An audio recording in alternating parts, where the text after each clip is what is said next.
All right, we are live. Hello. Um, we're at 2008, Greg. Yeah, so this is solidly RFN era for me. Now, it's Yeah, a regular for this particular year. it's a So, big and year. reviewed a handful of games over Yeah. that span, also. So this So, is the year, like in my memory, this is gonna sound fucking weird, but like this is the first year that feels recent out of this list, where you're like, oh yeah, yeah, I remember where I was specifically with like Mario Kart Wii, Wii Fit, Brawl, Animal Crossing, Wii Music, new Play Control Pikmin. I was reviewing games at this time. This is recent. And then you're yeah, like, I know. oh, it's It's 13 kind years of ago, though. it's kind of similar for me, like I said, with it, being the sort of when I started doing the podcast regularly and all that. Mm-hmm. It's very much in that after podcast era. So Yes. it's more. It feels like relatively current, but yeah, it's quite a long time ago now. Yes. So So I believe our goal that we stated at the end of last week's stream was we were going to try and get through '08 and '09. yeah, which is a lot, especially with the So, current pace. It was not a unambitious goal, even though it might not sound yes, terribly no, this is a ambitious. very ambitious goal, so I want to get right to it if that's okay with you. Yeah, absolutely. Wii Chess. Yeah. Full So we talked. price. Yeah, why wasn't this a WiiWare game? Four. Okay.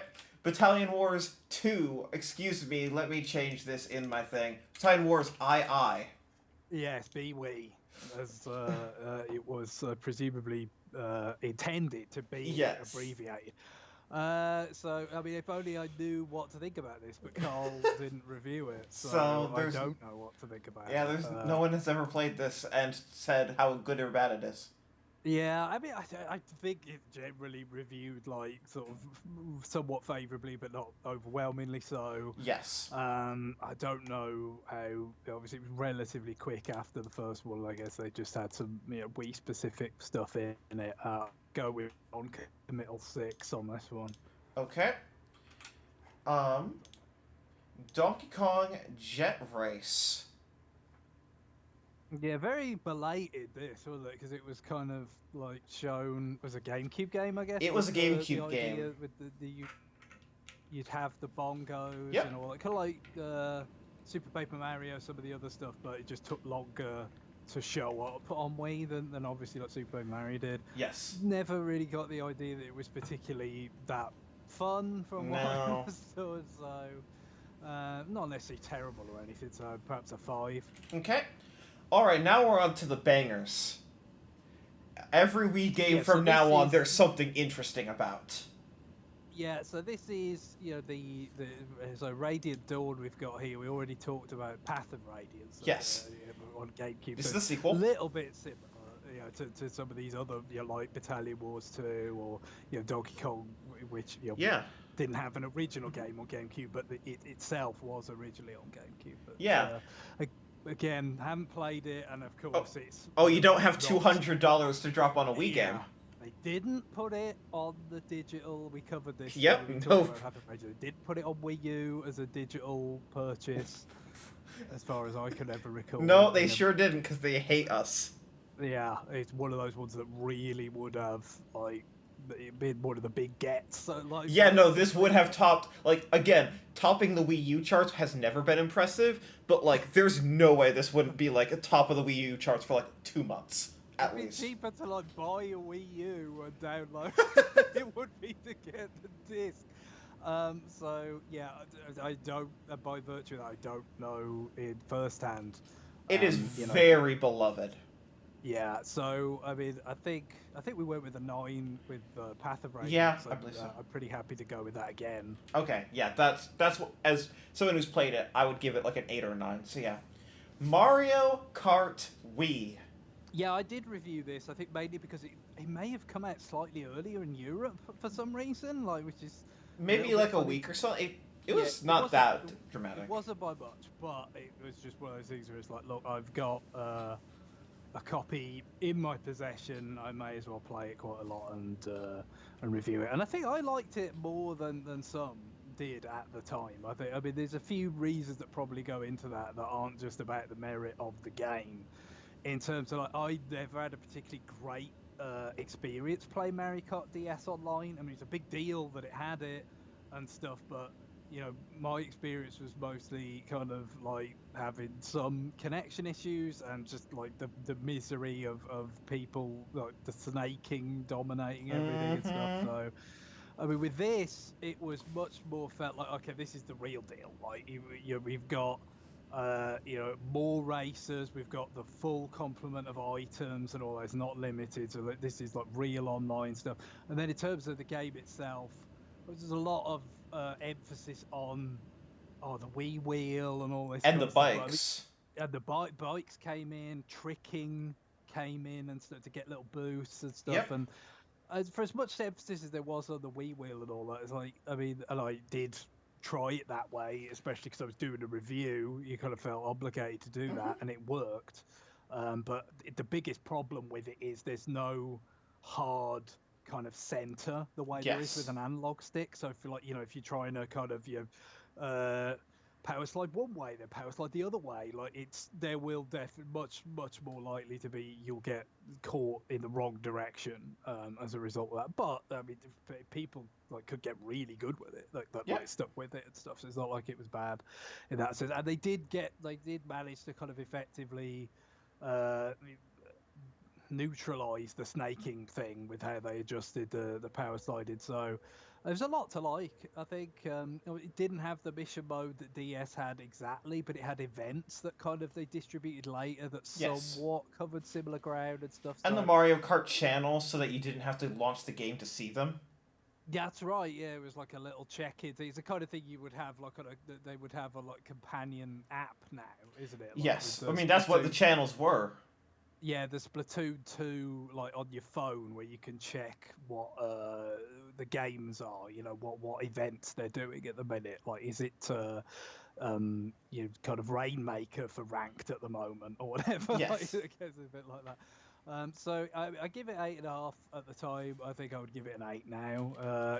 Not as high as a 9. I don't know whether the track selection was quite like a killer or the mechanics were quite as good as it would get on like 7. But to get that high, but I'm quite comfortable giving it an 8. Okay. We fit. You didn't play this, of course. It was a Oh big wow. deal. Yeah, no, not for me. But it was. I think I got to try Wii balance board stuff at like events the odd time. So it's not like I never interacted with it, but I didn't own it. It'd be such a big deal, and it was really right around the same time as Mario Kart Wii. It Mm-hmm. was a 1-2 punch for the ages in terms of sales.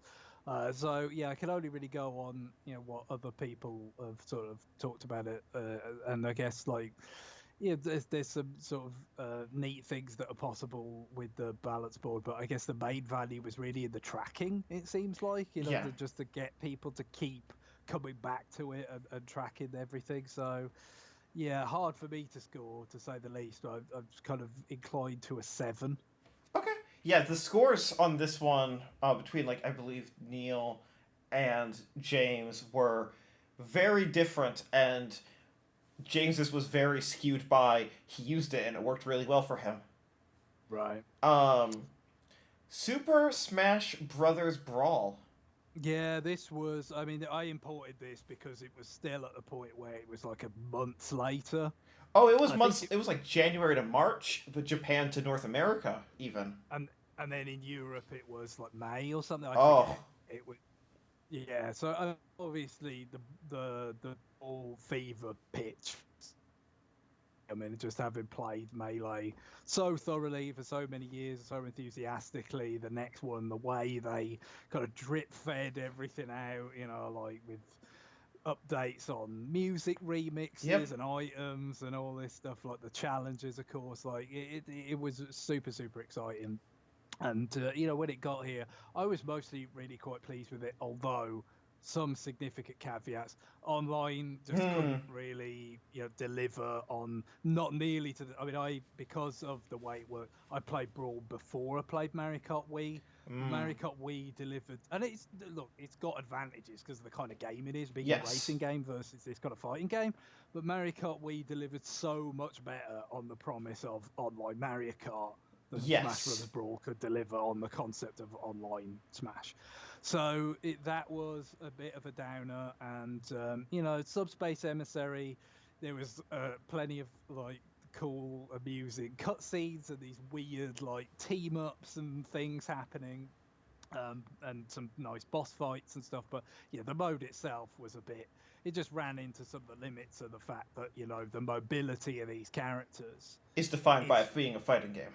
exactly. It's not that suitable for a kind of platform action scenario, especially like if it's some like mild retraversal elements in it, like towards the end with the Great Maze and all that. Oh yeah.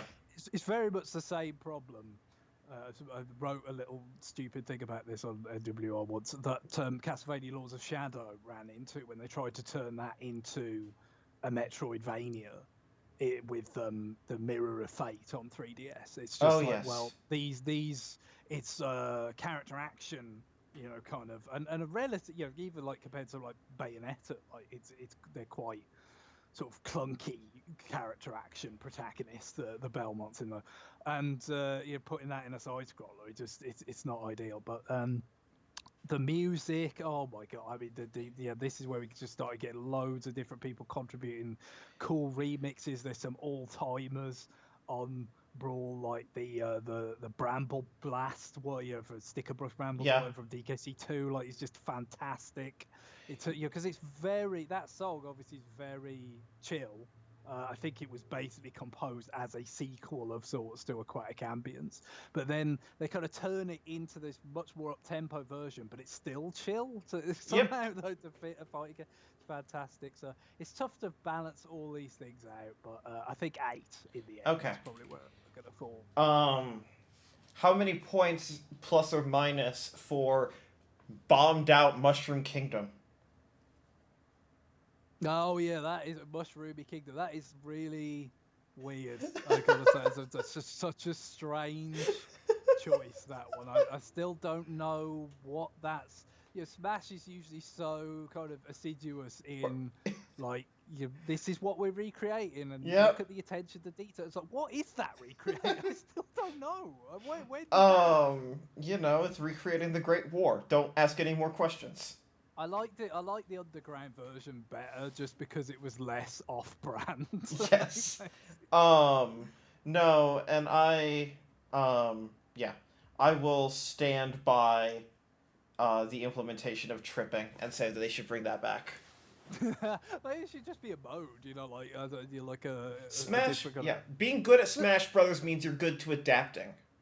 And it's also like Smash has quite a lot of probabilistic elements. Exactly. Like with like moves that can be like I mean, not that they did this way before this, but it's just the one that's coming to mind. Like Ridley's like tail impale move. Like, Yes. sometimes it's like really really devastating, and then a lot of times it's not. Or Game and Watch Yes. holding up the numbers. Like it's baked. That probabilistic element has been baked into Smash. At least it's melee. So I mean, it's not really that different to me. To me, the only thing I would do is just about the fundamentals. It didn't feel as tight as melee Yeah. or as Felt heavier. the Namco ones afterwards. Kind of feel a bit tighter as well. So, but in general, it didn't really. I just love the expansion of.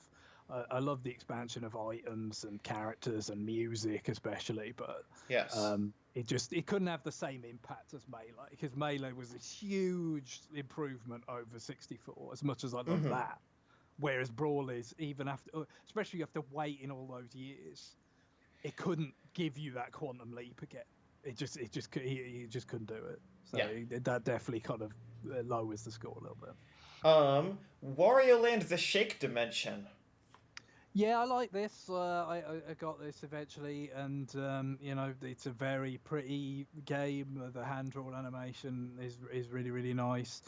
it's very much building off Wareland 4, especially like even down to the whole like kind of escape sequence at the end Yep. thing, but it kind of solidifies it a little bit more and actually like launches Wario out of a cannon, so he's just like completely headed in the other direction at higher speed, and it's kind of like about staying on the right path, for certain collectibles and things. It just felt it kind of refined that playbook a little bit, dial back the importance of like transformations and stuff, which I mean that may have been about saving on how many unique Yes. Wario like sprites there were and stuff when you're doing this lavish hand drawn stuff, but I didn't mind it from a gameplay perspective either, in that some of them, especially because with Wario Land 4 coming after relatively soon after 2 and 3, some of them just felt like they were in there so that people didn't feel the loss of them. You Hmm. know what I mean? Like it's just like, oh no, they're still there.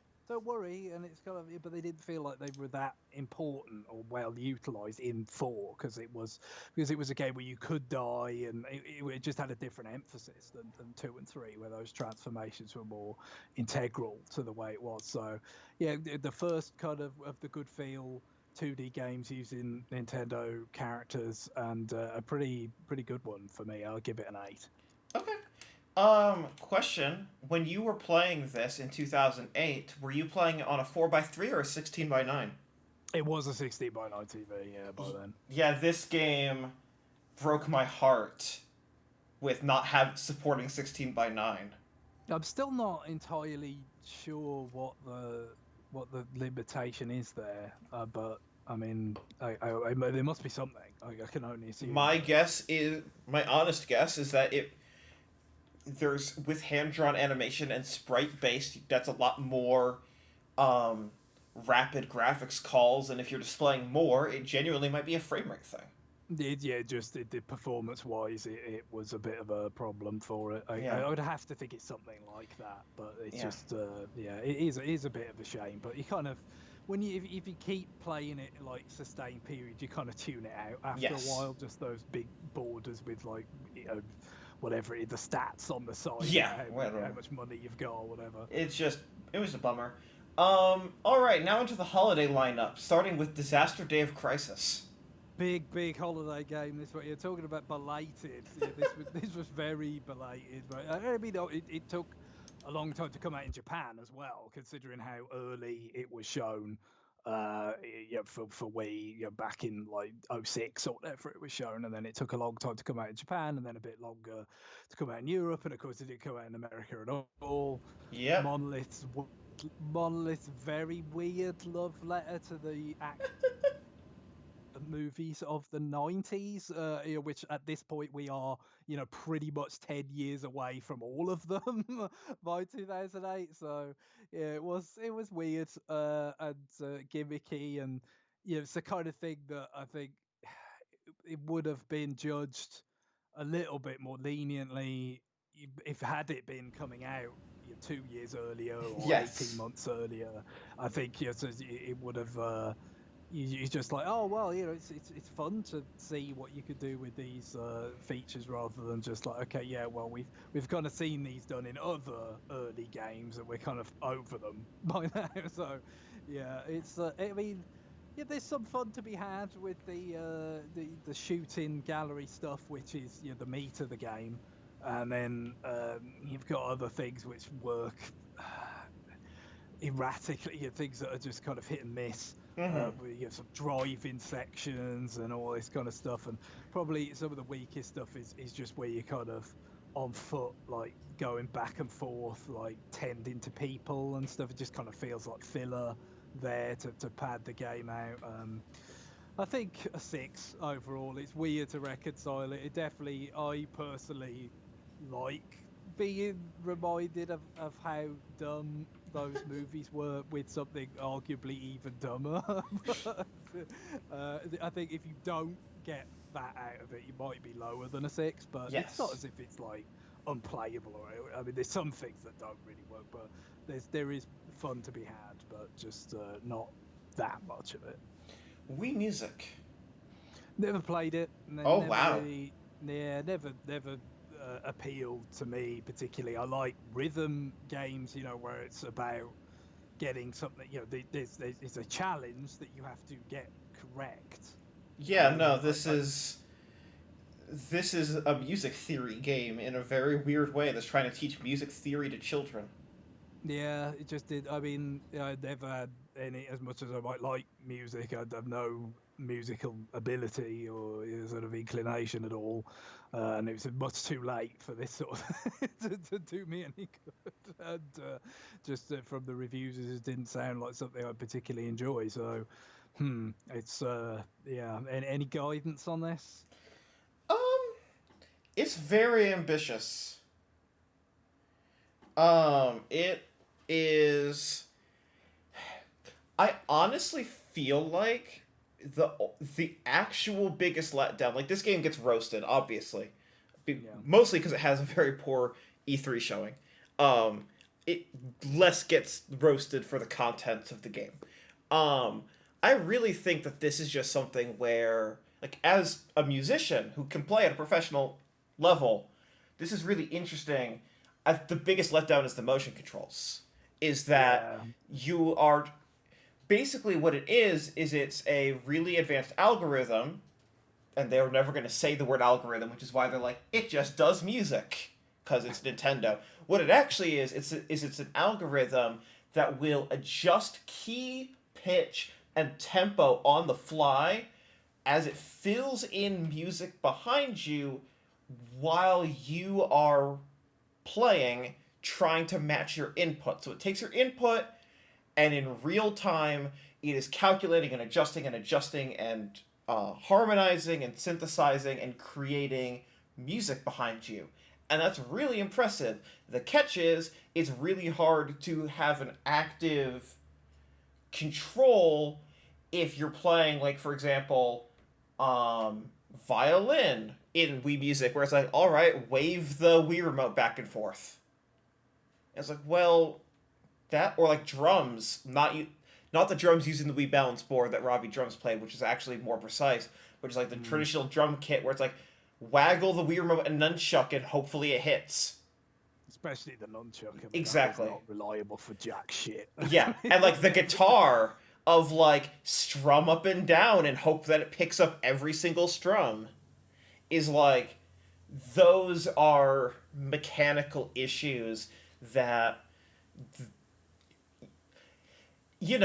for small children who can, wave it around and hit a few buttons and get real-time new musical compositions thrown at them, it's really interesting. For anyone older who's coming at it from like a, wow, this is really impressive, it is, but it falls on its face because of the motion controls. I guess it's one of those we talked about the original Wii Sports, like kind of reaches a little bit beyond the sort of grasp of the original Wii remote, but it seems like this reached quite a lot beyond Yes, it did, and it's unfortunate. There's a lot of weird shit in this package. Like, there's a lot of stuff here. It's just all fucking weird. Like, alright, now you're an instrument where it's just going to aggressively play dog barks or cat meows while you try to perform a cover of La Cucaracha Yeah, or yeah. and or F-Zero music. Your call. Like, what the It's a fuck is this? it's a weird coalition of stuff. Obviously, like some kind of public domain, some Nintendo, and then you kind of Here's odd, Earth, Wind, and Fire. yeah, kind of a pop hits of yesteryear, like mainstream stuff from the older day, decades past or whatever. Yeah, it's tough. It's tough to put a score on this, so especially obviously with me not having the direct experience to just go with an instinct based on that. But even just say for the substance of it, it sounds like it's quite difficult to put a score on it. Yeah, So no, I would.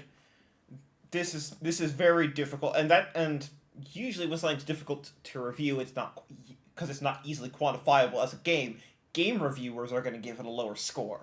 yeah, yeah, well, that makes sense. It's and it's kind of what's the hook like, isn't it? That's always it's like what's the hook for the reviewers, and then like for the reviewers to convey to their audience. Yes, It's I like will this is the hook, say. Mhm. this is the hook of the game, and they Yeah. can't really do that with this. Yes, I will say that $50 was a very ambitious price. Yeah, and just position it and the launch date and everything. Like, this is the game for Yeah, that month. For like, this is just October. Yeah, this is October. Animal Crossing's November. That's the holiday lineup. yeah, and that was I mean, look, they'd already just completely blown the doors off this Oh year. So yeah, no, it was all Q2 for 2008. That's where all the Wii attention went. Smash, Mario Kart, Wii Fit. I mean, it didn't really matter to be honest. Yes. Whatever.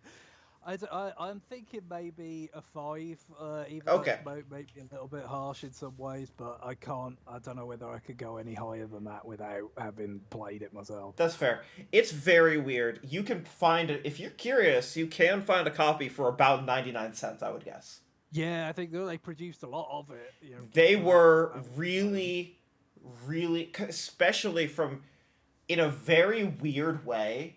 They were really also banking on the Wii franchise branding of yeah. Wii Sports took off, Wii Play took off. Granted, it took off because it had a controller. That accepting. Wii Fit took off. Wii Chess somehow did well in Europe.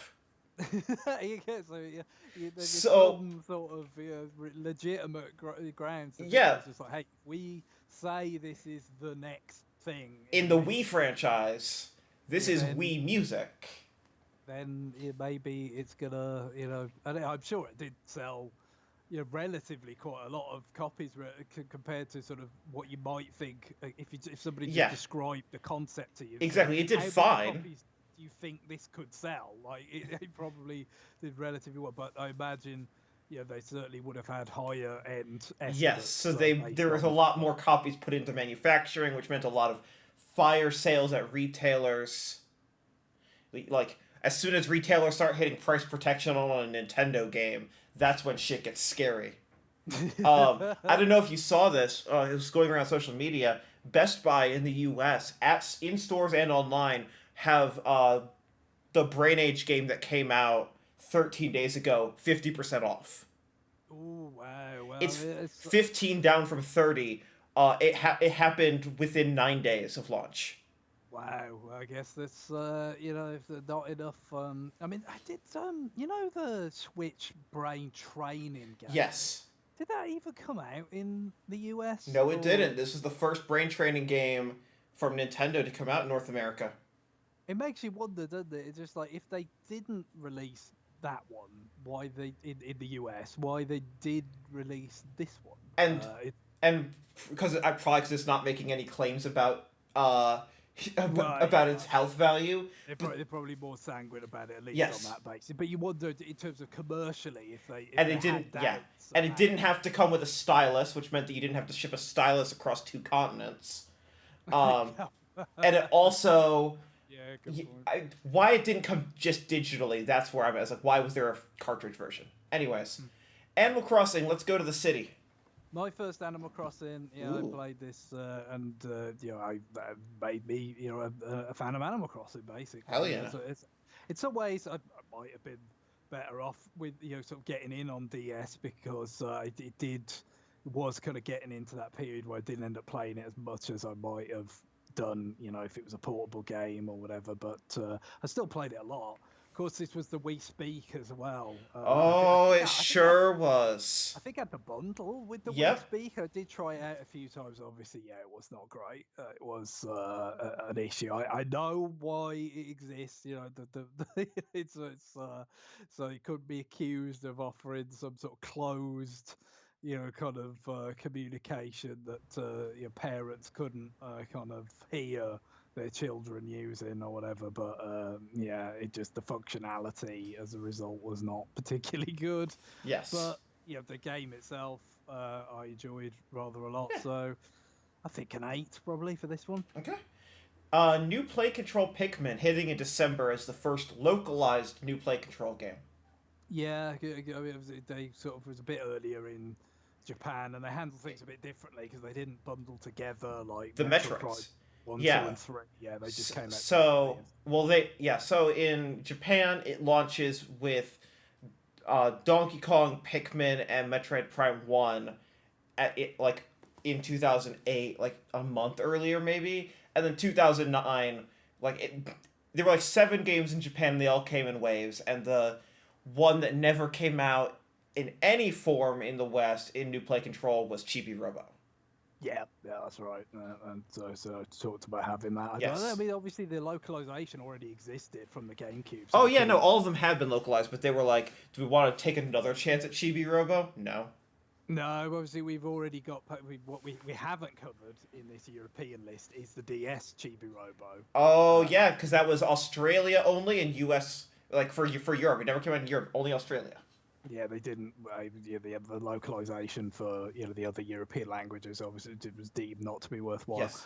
But yeah, new play control Pikmin. I mean, it seemed like it would be a good fit, and it was a pretty good fit. Obviously, wouldn't like fully realize these sorts of benefits until Pikmin 3, where the Mm-hmm. game is designed around the fact that we have a Wii remote available to us, although it also had to be sort of designed around Yes. Well, kind of like other use cases as well. Pikmin Because 3 has too many control options. it has many control options, especially over the two versions. Yes.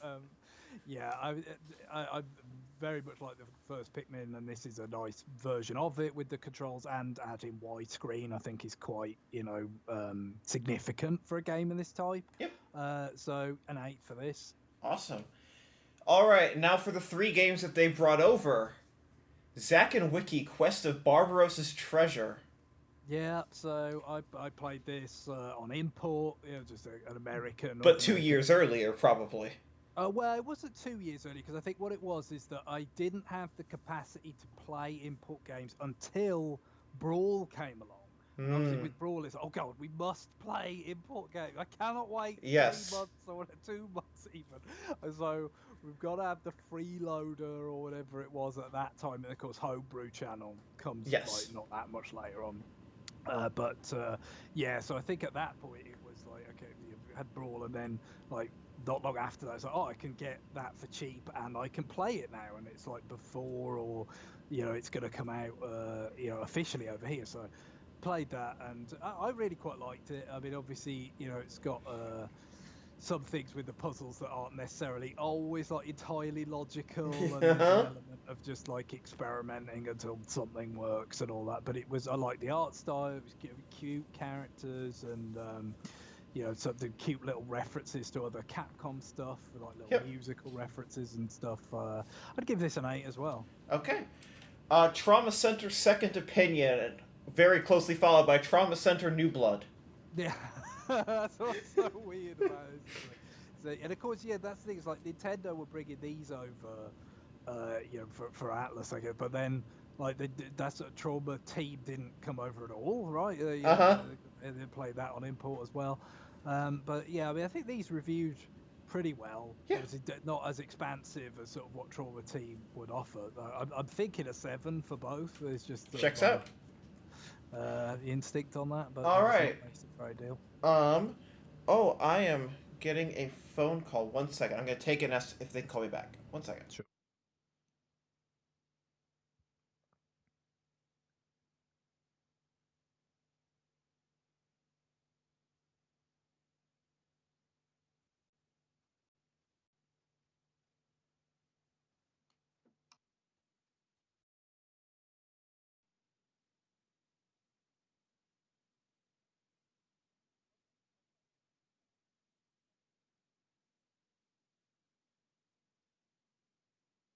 Sorry for the interruption. On to WiiWare. Yay! Dr. Mario and Germ Buster.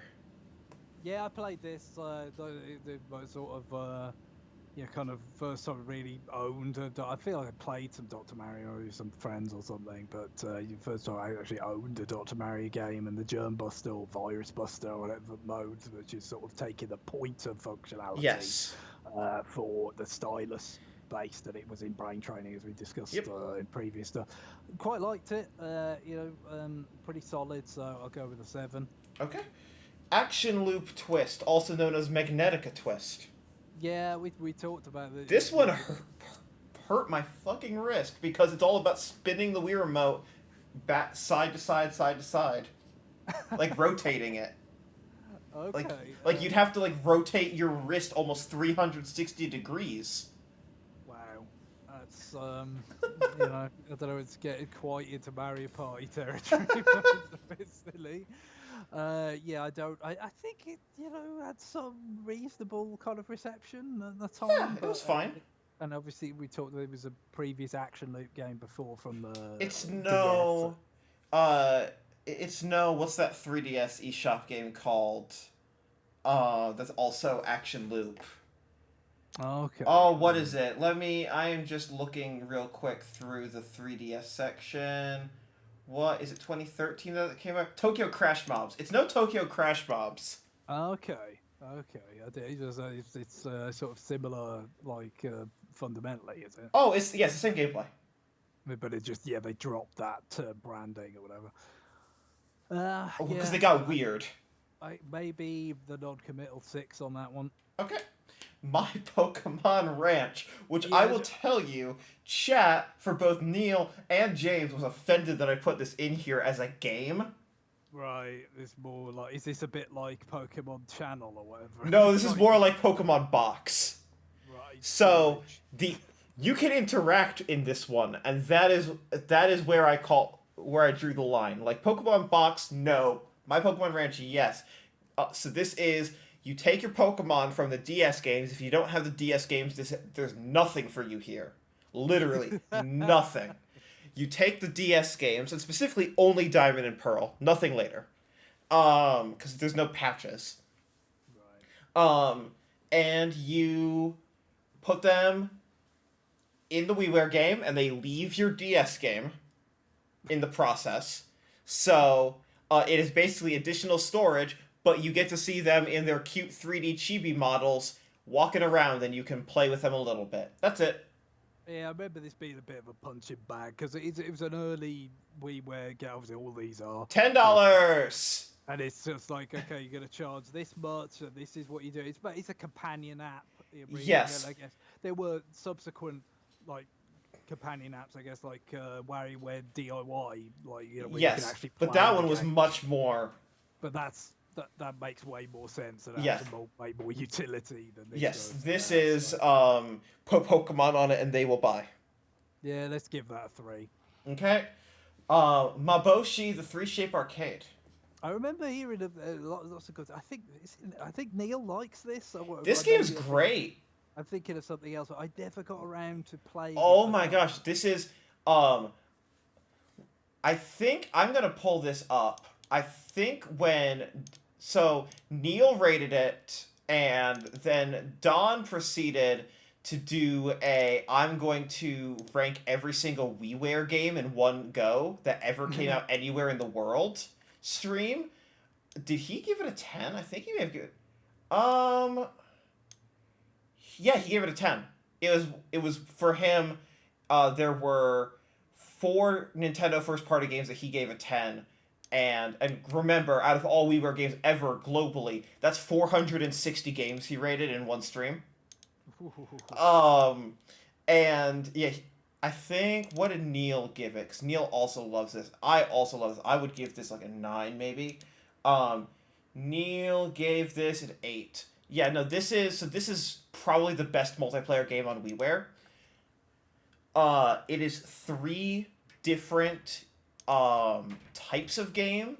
Like they're very simple. Like there's like circle, stick, square, and like one of them is kind of like Snake. One of them is like a momentum based game where you're spinning the stick around and then you're launching it in the direction after you build up momentum and you're like moving up a path. And one of them is like you are hitting things while a pendulum swings left and right, and that's the ball. But the hook is that you can have 3 people playing simultaneously, and if I'm on the left and I'm playing ball and you're playing square in the middle and I knock something with my pendulum to the right, it launches a benefit of like it eliminates obstacles from your square in the middle. Right. Because they're all interacting. And then also, you can use DS Download Play to download single-player versions of these 3 experiences onto your DS. Yeah, that's. I definitely remember hearing good things about this. Just one of those that I didn't get around to myself. So it's tough to score. But I think if Neil gave it an 8, I think I'll go with that as well. Okay. I'm pretty comfortable with that. Art styles: Cubello, Rotohex, and Orbiant. So Cubello I had because I played Bit Generations games and Yes. liked those mostly.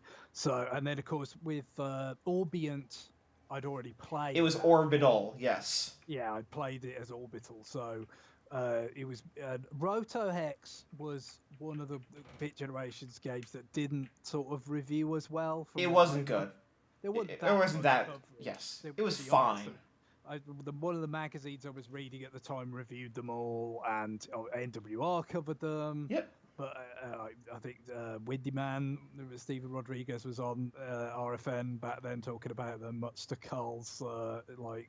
I think Carl had enough of hearing about them by the end of that. But yeah, so Cubello was the new one, and I liked it. It's obviously it's pretty simple as you'd expect. You just got to using the pointer to fire coloured blocks into a structure and making colour matches that will kind of cause the Yes. structure to kind of atrophy, and just whittling it down and down and down. And yeah, it worked pretty well. I'd give that a 7. Okay. And then Rotohex. Yeah, so just go by what people talk about the GBA version mostly, because I guess I just It's kind of kind of the dismiss. most generic. Yeah, I think a 4 probably for that. Okay. Orbiant or Orbital. Well, yeah, I love the GBA version. And this is $8. 800 weak points. Yeah, I mean it was just the kind of obviously super simple visually, especially on GBA. I would assume Yes. they sort of added some flourishes A with the weak, little. Not but much. very very simple. But just those physics basically, Yes. and even like some of the kind of sound design and stuff, just a kind of very minimalist but kind of chill and satisfying experience. I'd give it an 8. Awesome. On to the DS for the rest of the year. Advance Wars: Days of Ruin.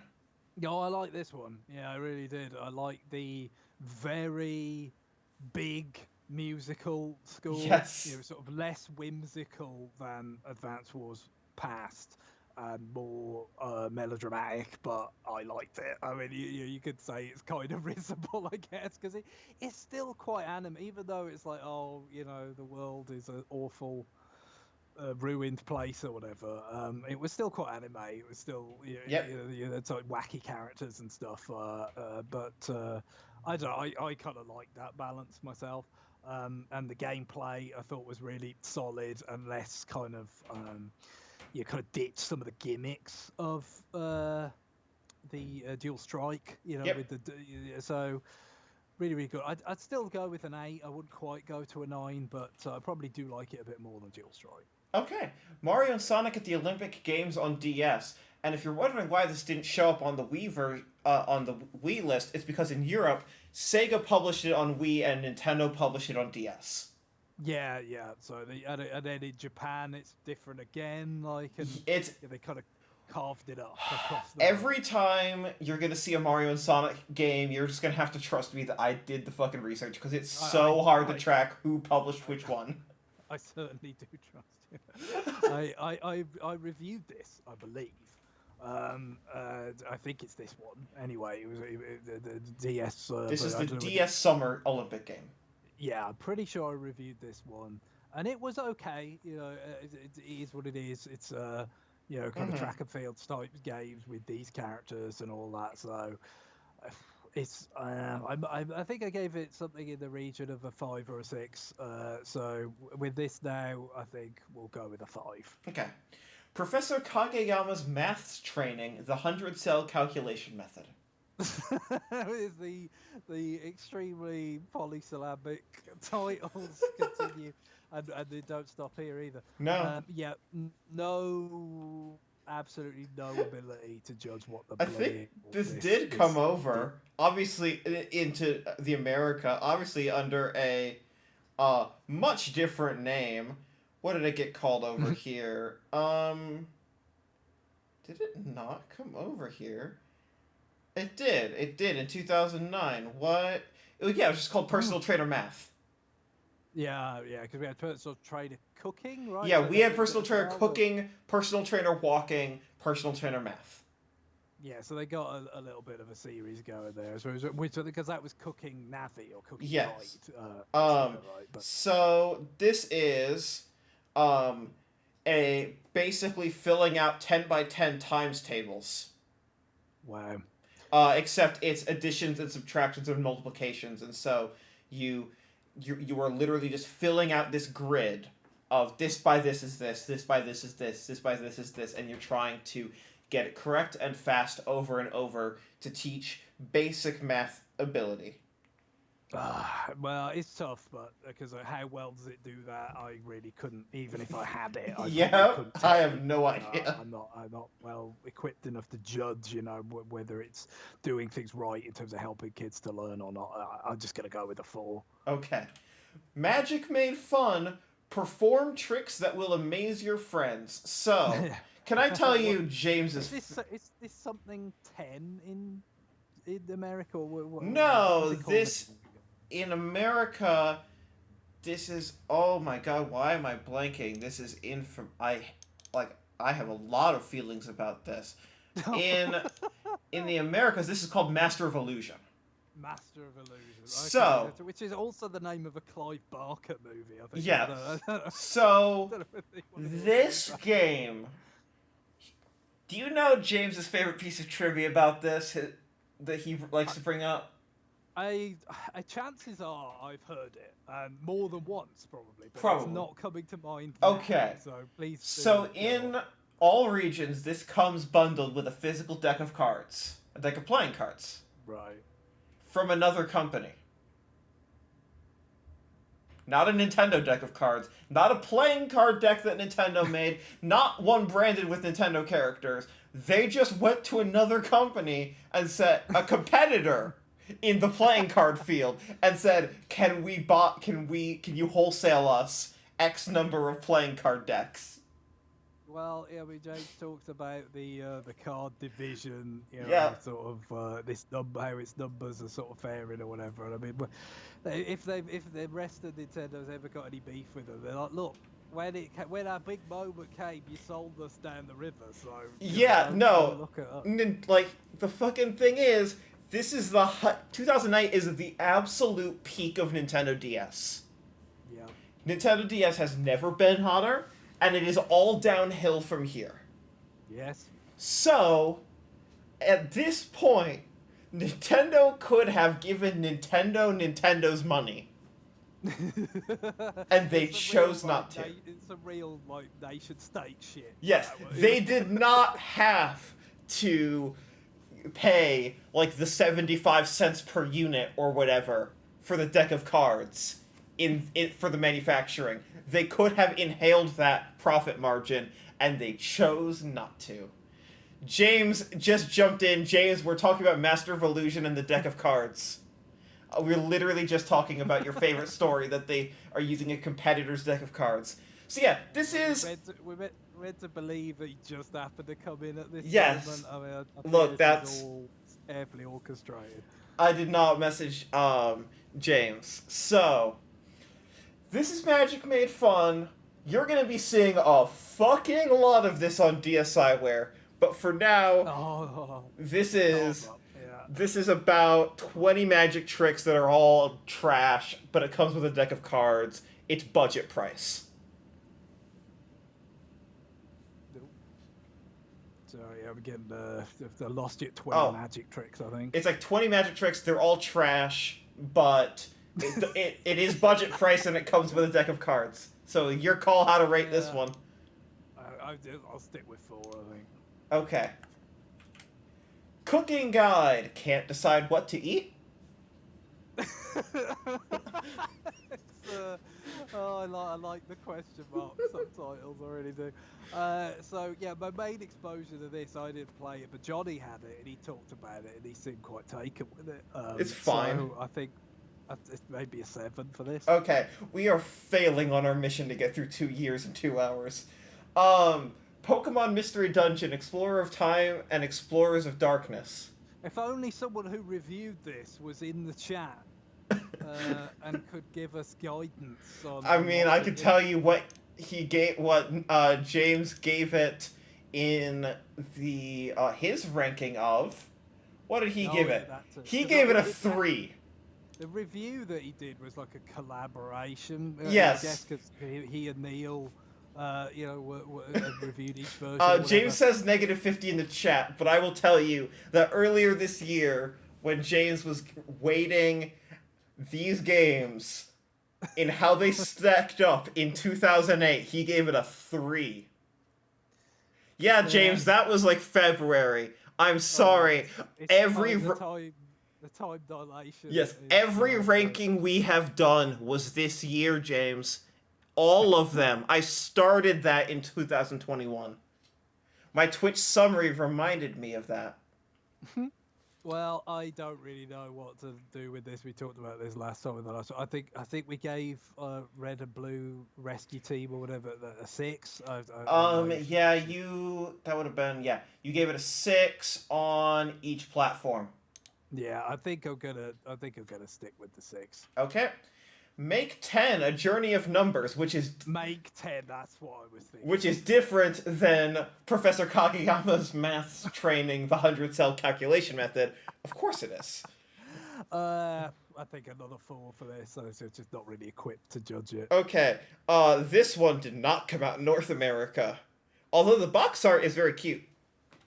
Okay. If you know, give it it's a 3, but give it an extra point to 4 just for the box art, of course. All right. So imagine this. You got the Nintendo DS, and along with it, you got Pokemon Dash. And Yeah. you have destroyed your touchscreen and you sent it in for repairs. You then bought Pokemon Ranger and you destroyed your Just touch. got your DS. Yeah, no, DS Lite for you broke your Christmas, or- DS, and just in time for the DS Lite with Pokemon Ranger. Um, and now here we are again on the eve of the DSi, and coincidences aside, what the fuck is Nintendo putting out right before they want to sell you a new touchscreen? A new Yeah, fucking just- Pokemon Ranger game. just may as well. It's a sort of smoke 'em if you got 'em situation, isn't it? So it's just, This is yeah, may as well just burn it before. this is you get to the next collusion. So yeah, I reviewed this. It's very much sort of targeted at because even at this point, Pokemon had been around long enough to have kind of Oh yeah. quite a breadth of like age range on people that like Pokemon, and this was definitely skewed to the younger part of that. Yeah, it was. I think again, obviously the scribbling is not great, but like, design-wise and sort of some of the mechanics and stuff, it wasn't sort of too slapdash. So it was somewhat thoughtfully put together, but a bit repetitive. So I gave it a 6. Then I'll go with a 6 now. Okay. I'm sorry. The U.S. Secretary of Labor just tweeted about my former employer unionizing. The developer of Beastbreaker. Oh, Beastbreaker. I Yeah, played that. the developer of Beastbreaker is now the first unionized and recognized unionized developer in North America in the entire industry's history, and now the U.S. Secretary of Labor is tweeting about it.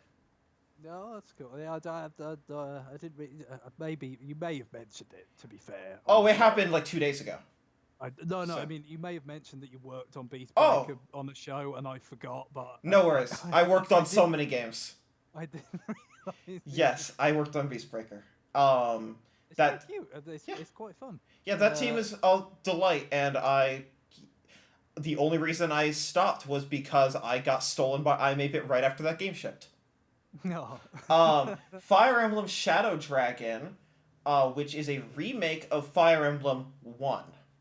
Yeah, that was the game that we ended up getting as a sort of time limited, But localization.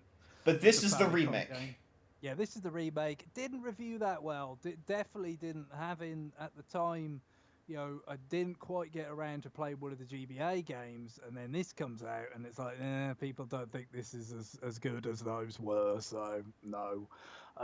So yeah, I'm not too sure what to give it, having not played it myself. But I'm thinking either a 6 or a 7. Any guidance on that? Yeah, I'd give it a 7. It's pretty tight. Okay, let's go with the 7. 100 classic book collection. Oh yeah, I remember this. I remember Didn't this this one get like in the reverse get a weird name in America? It may have done it more flowery, in a sort of relative turnabout. But Yeah, in no, in America it's just called 100 classic books. Okay, never mind. well, yeah, I guess so. But I get it is what it is. It is those books, and they are good books. Let's give it a 5. Okay. Professor Layton and the Curious Village. Yeah, I'd already played this, of course, because it was a big localization delay with Yes. it, because the extra languages, these very very text heavy games and the puzzles and everything. So it's understandable why it would take a while to kind of get there. So yeah, I played it in a 7, and I very much enjoyed it. I would give that an 8. Okay. And then in why the hell is this getting brought over? I guess the same reason that Trauma Center got brought over. Etrian Odyssey. Yeah, that's a weird one. I wouldn't have remembered that that was Nintendo bringing that over to Europe. But yeah, then again, had I been someone who was going to get it, I probably would have already got it as an import. Yes. Like Professor Layton. But I mean, I've not played an Etrian game, but I've played Persona Q2, as you know. Yes. So I certainly see the kind of value and the kind of the hook in playing that kind of dungeon mapping game with the 2 screens and all that. And this was kind of the genesis of that. This is the genesis of that. This is Yuzo Koshira's soundtrack. It does not have a campaign. Yeah. So I think an 8 for that. Okay. Wow. With all the 8s, with Brawl, with Fire Emblem Radiant Dawn, with Mario Kart Wii, with Wii Fit, with Wario Land, with Disaster Day of Crisis, with Animal Crossing, 6.44, which puts us, actually higher than any of the years since 2004, but not by that much. Just kind of right in line. Yeah, but still, there's always a few things that they put out that just bring the average down. Like My Pokemon Ranch? Yeah. Yeah. Alright. Let's knock out these Wii games. Hopefully these are pretty self-explanatory. New Play Control Donkey Kong Jungle Beat. They took out the bongo gimmick. Yeah, good game, still good, but less tactile, less kind of compelling, I think, without the decent accommodation with the Wii Remote and Launcher, but not perfect. I think a 7 for that. Okay. New Play Control Mario Power Tennis. Didn't play this. I played GameCube Power Tennis, but I did not play this. They mapped it pretty well. It just seemed like it would be a bit redundant, I guess. It wasn't short for multiplayer games at the time. But I'd give it a 7 as well, I think. Okay. New Play Control Pikmin 2.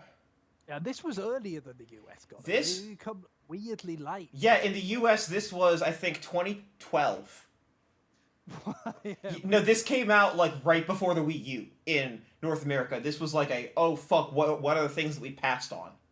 Yeah, we may as well just put something out.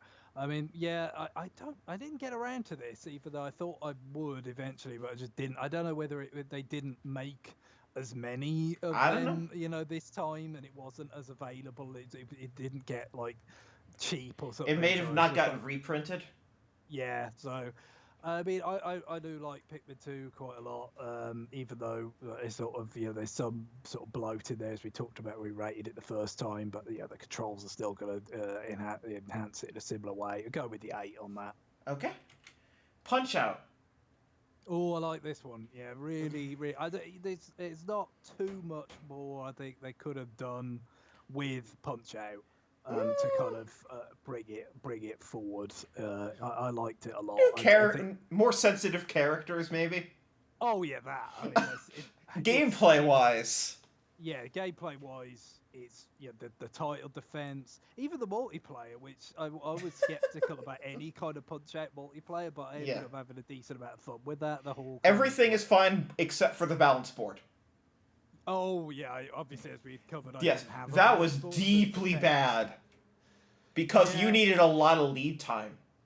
Yeah, it's one of those things. Also, the marketing getting Paulie Malignaggi and the chap of which the chap that he was like a corrupt Oh, local politician in The Wire to play the trainer and everything like that's just beautiful casting and the great marketing. Yeah, I mean obviously even in '08 the whole national stereotypes or thing 09, yeah. is. Oh yeah, sorry. Oh no, he got unveiled in '08 at Yes. that event with like Cosmic Walker that never materialized, and Yes. Sin and Punishment 2, and like all the stuff that like presumably might have allayed And the the people. DSi, yes. Yeah, all the stuff that would have allayed the people who were setting their hair on fire because of Wii Music at E3. Like they just they just had it. They just didn't talk about it there because Yeah, it they was didn't want over. it to overshadow Wii Music. No, that's who that was. Who they were trying to reach. That kind of audience that was up for Wii Music. I When guess. CNN is coming, they want to talk about Wii Music. When CNN is sleeping, that's when they want to talk about Punch Outs and Punishment. So yeah, overall, I think I'd give this a 9. Especially the DK fight is Yep, spectacular. I love the that it DK is. fight. Another code R, A Journey into Lost Memories.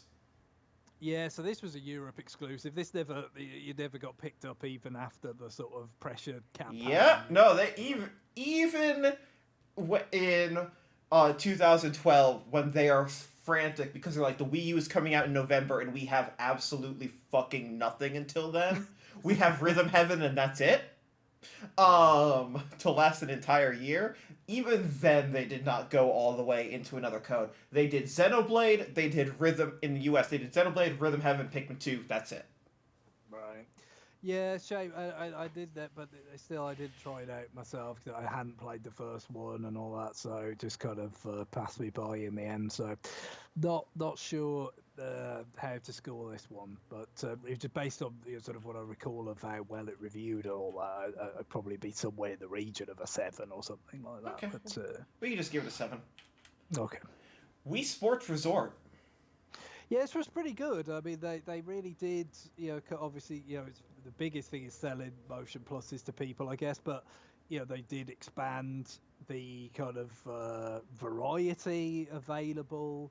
Of the motion plus itself offered, much more kind of nuanced kind of play for existing games, and then allowed them to do new types of games as well. You had like achievements and stuff. The kind of using of the woohoo setting and all that. Like it was pretty well put together. I'd say I'd go with the 8 on this Okay. one. Breaking news because apparently Nintendo just fucking decides on the stream that Thursday, right as we start streaming, like 1 hour in, is when they're gonna announce new games for NSO. Okay. All right, here are 5 games now available: Altered Beast, No. Toe Jam and Earl, Dynamite Heady, Sword of Vermilion, Thunder Force 2. Well, yeah, definitely. I mean, Dynamite Heady, treasure platforming game. That's we did a retroactive of that. I think it was the first one actually. It was like the pilot for retroactive. That's pretty good. Thunder Force 2 I've never played. 3 and 4 I've played. I've played 2, so that might be interesting. Yeah, it's not. I guess. Yeah, it's a bigger chunk of games than obviously what N64, where you have Paper Mario and Banjo next month. But Yeah, I'll have to check in. just those are the NSO games, so you could go straight into RFN knowing that Altered Beast just dropped. That is big. I mean, it was a pack-in. I mean, that's Yes, the best game on Genesis. I mean, would the Genesis been any kind of success at all if they hadn't been able to get that footing? Exactly. Alex Kidd didn't sell the Master System, but Altered Beast really made Genesis. Yeah. You could be a werebear. And Yeah, exactly. The Pokemon artists who did the cover for Sega 3D Classics Volume 2 or whatever it is. Yes. Which was the one they actually released in the West. The werebear, his take on the werebear is so beautiful. I love it. He just looks like such a dope. It's Yes. so funny. Oh goodness. All right. Metroid Prime trilogy. Is this a 9 or a 10? I'm gonna go with a 9. I think Okay. obviously it's a hell of a package. I mean, Oh if you've never yes. played it, if you've never played any of them, and you just come into And the this, best part is that when you get to the bad parts of Metroid Prime 2, you can just stop playing. There's a whole other game for you. yeah, you don't. It's certainly more kind of, and they did some balancing things to make They did. it not as bad. Like that, definitely the boost Guardian I remember was fixed. Some of the more fundamental things, that were Yes. beyond the scope of anything like that. And I mean, it does. The motion controls, it does kind of make the first two like probably kind of a bit easier in general, because Hmm. you will have a greater level of flexibility than they were really designing for. So, but overall, I don't really think that harms the experience particularly much. I mean, it may for some players, but I think the benefits outweigh the losses in the main, and you get widescreen support and all that. So, yeah, I'll go with 9. Not quite a 10, but it's not far off. You can certainly make an argument like based on Yes. all the content, but. Wii Fit Plus. Yeah, this was something I got to test out a little bit with one of these events or something around this Hmm. time, and it was it seemed like they had some more amusing kind of mini games and stuff using the balance board. Like there was this it's just something to do with like sort of being some sort of bird man or something. I Yes. forget exactly. Yeah, but it like seemed the hook on this one, I mean the two hooks are one, it's $20 and it doesn't come with a balance board. So yeah. it is just a linear upgrade and then It's kind of like a DLC yeah, pack, kind of. obviously. It But wasn't the big doing that thing yet. is that it added the ability to create workout routines, which is something that wasn't in the original. Right. Yeah. So I think maybe I mean we went 7 the first time, but maybe an 8 for this Okay. New Super for Mario what it Brothers is. Wii. Yeah, I like this. I definitely like this a fair bit more than the first one. I thought. Yeah, I mean it's still aesthetically, Hmm. it's got more to work with on Wii than it did on DS, but it's kind of vanilla. But yeah, they definitely. I feel like I mean the level design is somewhat different just on the basis of having to accommodate multiplayer, which is the big change for this one. Which I did a little bit of, not too much. It was quite. I like it seemed fun in small doses, but I don't know whether I would have wanted to like go beyond that, to be honest. But Yeah. they made it work and it was fun. But to me, just in general, kind of the bosses and the level design and everything was some not like orders of magnitude more interesting, but significantly more interesting than it was on DS. So I think it comes up to an 8 at this point. Okay. On to WiiWare. Lampus. I remember that name. I remember nothing else. It's a puzzle game. It has $45 of DLC. $45 of DLC. Yeah, I get. I mean, WiiWare game. You may as well just guess it's a puzzle game, and but This is a game about you get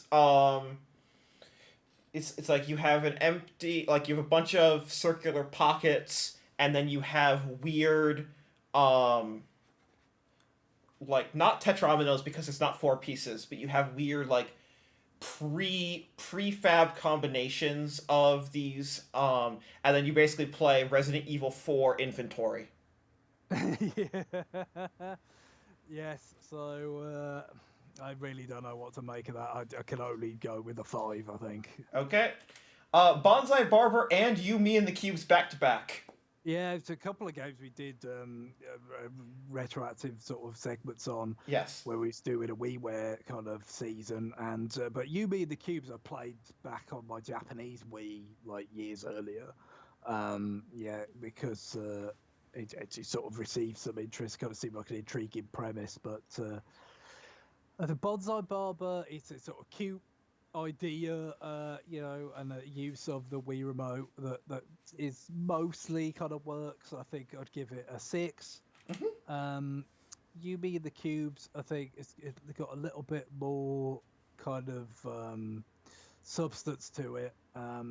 You have to, this sort of base is all about balancing. Yes. You kind of throw in people onto this structure in such a way that you've got to keep it balancing, otherwise they start falling off. And it's got that classic kind of puzzle game thing of like where it's like, no, I've got this. It's all perfectly in hand, and then just like one mistake begets a catastrophic Yes. sort of Absolutely. Don collapse. Koopman's 10 out of 10 game. I think I would go to. It's probably like a maybe could be a 7.5. I'll go with 7 on this. Okay. But I like the concept. I like the aesthetics. I might like it better if I was better at it. That's valid. Picture book games a pop-up adventure. Yeah. Again, the name is So This is the same name in the Americas. Oh well, that's good. But yeah, I don't really remember. You should much look this else one about up. it. I think I'm gonna have to. So yeah, let's. And then another I can see already. I mean, Rock and Roll Climber. I just mostly remember the announcement of that. I guess it's just like, because is that a balance board stuff in it? Yeah, or sure something? did. Yeah, so just try to make because I mean they sold so many balance boards. I always thought they probably could have done more things that actually used it. But yeah, then again, if it's going to be like Punch Out, then it's not going to be when it's like an afterthought or it's a poor fit. It's not going to be great, is it? So it's the pop-up book.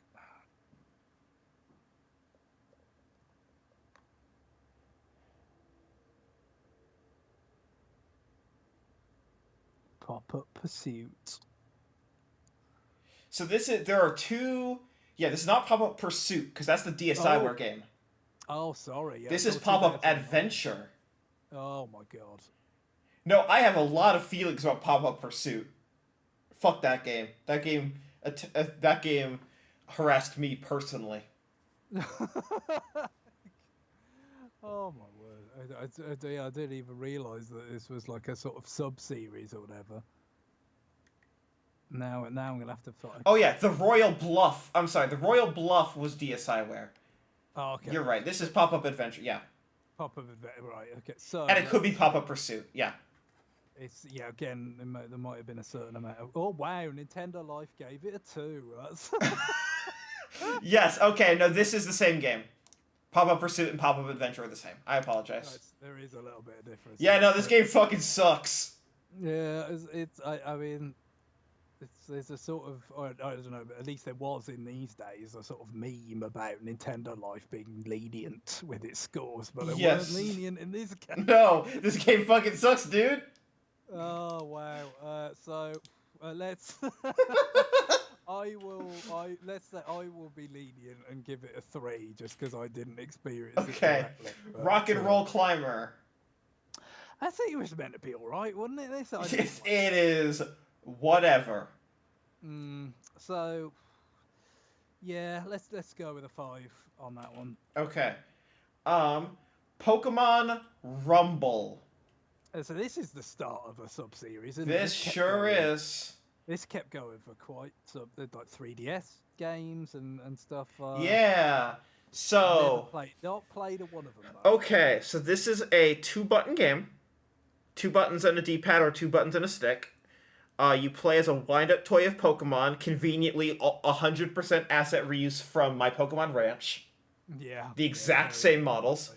You play as one of those, and they walk forward, and the 2 button is one attack, and the 1 button is another attack, and you mash them as you travel forward in a linear line, and knock out other chibi Pokemon that arrive in hordes. And then you get to the end, and then you unlock other Pokemon. And then you do it again until you've unlocked all the Pokemon. It is $15. The Pokemon Premium. Yeah, but it got like 9s by WiiWare standards.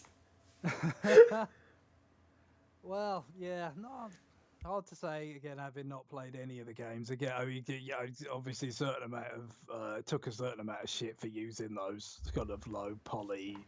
Yeah, this also was the first WiiWare game with a demo. That's good. It's gonna be. You wouldn't just really slow on the ball, but they would just. This was in those days when the demos were still sort of anathema. to Nintendo sort of sensibilities, wouldn't it? They had to be dragged kicking and screaming to the notion at all, really, apart from bloody packing in a demo for Metroid Prime Hunters with the system in the case of DS. But Yes. I think perhaps a 6 for this. I don't really have much All right, you are gonna. specifics to go elsewhere with it. This is the only one. This will be your highest rated one because all of the others have bullshit caveats like it's the same game but this time it's $40. Yeah, I was thinking like this is really like the best fit for this, like Yep. surely, but This is then the they wouldn't, best iteration of this concept. Was the first one. the scale of it, just like, Yes. oh well, it's WiiWare, we don't have it's a 40 megabyte limit or whatever. Like it Exactly. kind of Like sure, makes whatever. sense.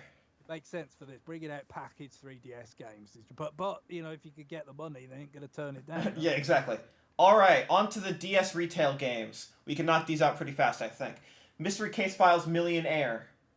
It's a hidden object game. Yeah, it's an object game. I don't remember it being particularly warmly thought of. I think a 5 for that. Yep. Rhythm Paradise.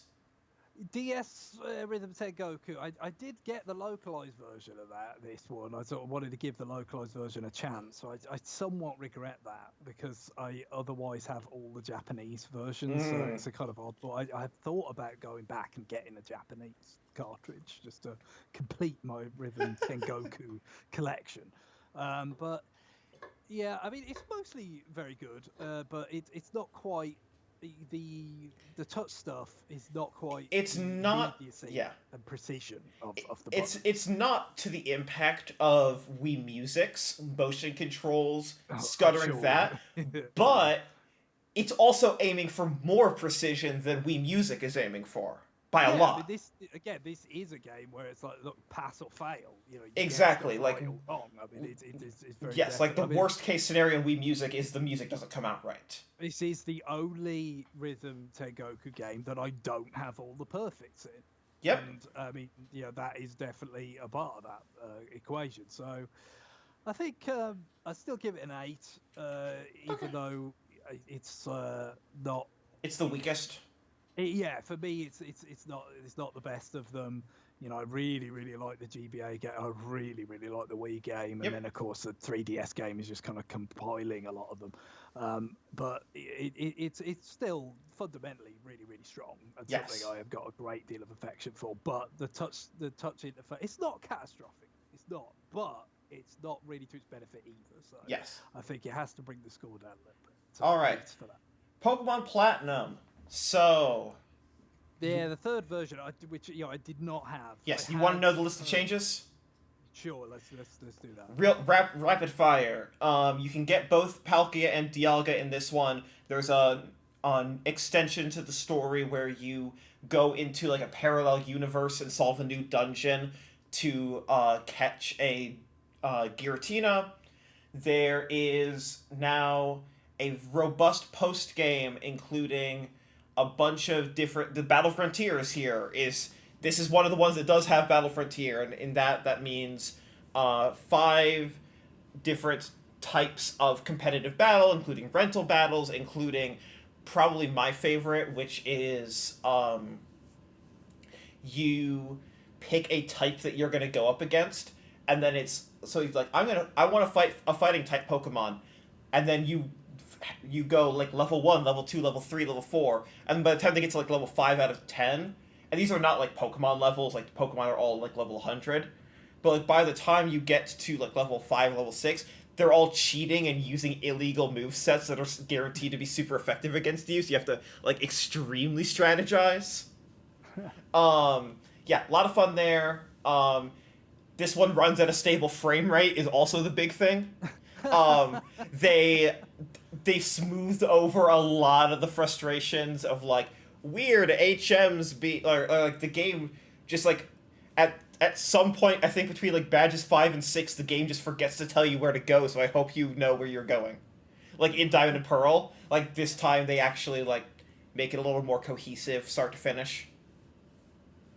Yeah, I mean, it's what it obviously for me at the time. I've just played my first Pokemon game, Pearl, and enjoyed it a lot. But it kind of felt like it was too soon to just go Mm-hmm. back to the I wasn't. I sort of waited a bit longer, and then Soul Silver was the next one. But Of course.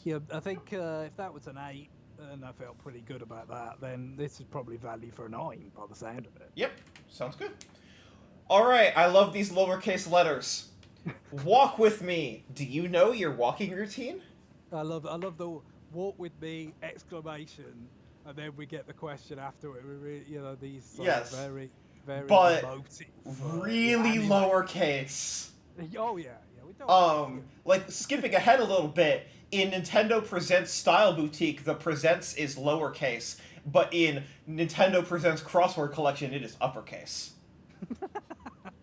Well, yeah, No well, brand consistency in Europe. no, just throw it at the wall, see what sticks? Question mark. So the I can only assume that I would rather walk with Pikachu or whatever than with whoever you're Yes, asking to walk with. definitely. So I'll give it a 5. All right, it comes with two pedometers. Active health with Carol Vorderman. Yeah, I know. I can only imagine you have no reason to know who that is. Not a clue.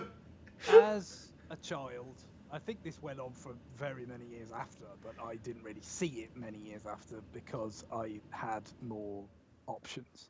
Yes. There was a daytime television quiz show that would basically involve people sort of doing anagrams and maths problems and things. Sure. And Carol Vorderman was like sort of like the not the presenter, but sort of like the person who would like show how the things were meant to be solved, like kind of thing. So she was just like, oh, she's good at maths and like Yes. puzzles and stuff. So and then she had a career that went beyond that for several years or whatever. Yes. So I wouldn't have guessed if because I don't really remember this from the time very well. If I was going to guess, I would have thought they would have used her to front a game about maths or something No, no, like that. this is Maybe this was more what she was doing in the aughts was like this is a clone of Walk With Me. Do you know your walking routine? It comes with the same pedometer. I love the way that they just released both. Like, why not just This do is European one? only, also. Of course Yeah, it is. well, of course, yeah, but still, that is. I guess I'll just give it 5 again. It's a That fucking clone of the last game released at the so- same time. so weird. Mario and Luigi Bowser's Inside Story. Oh, I like this one a lot. Yeah, I just feel like it really kind of hit on things that the first game on DS, your Partners in Time, did not. It wasn't as much bloat to it, but you did have more new stuff. Bowser, playable Bowser was great. I like Yes. the kaiju battles with Bowser was Book fun. mode.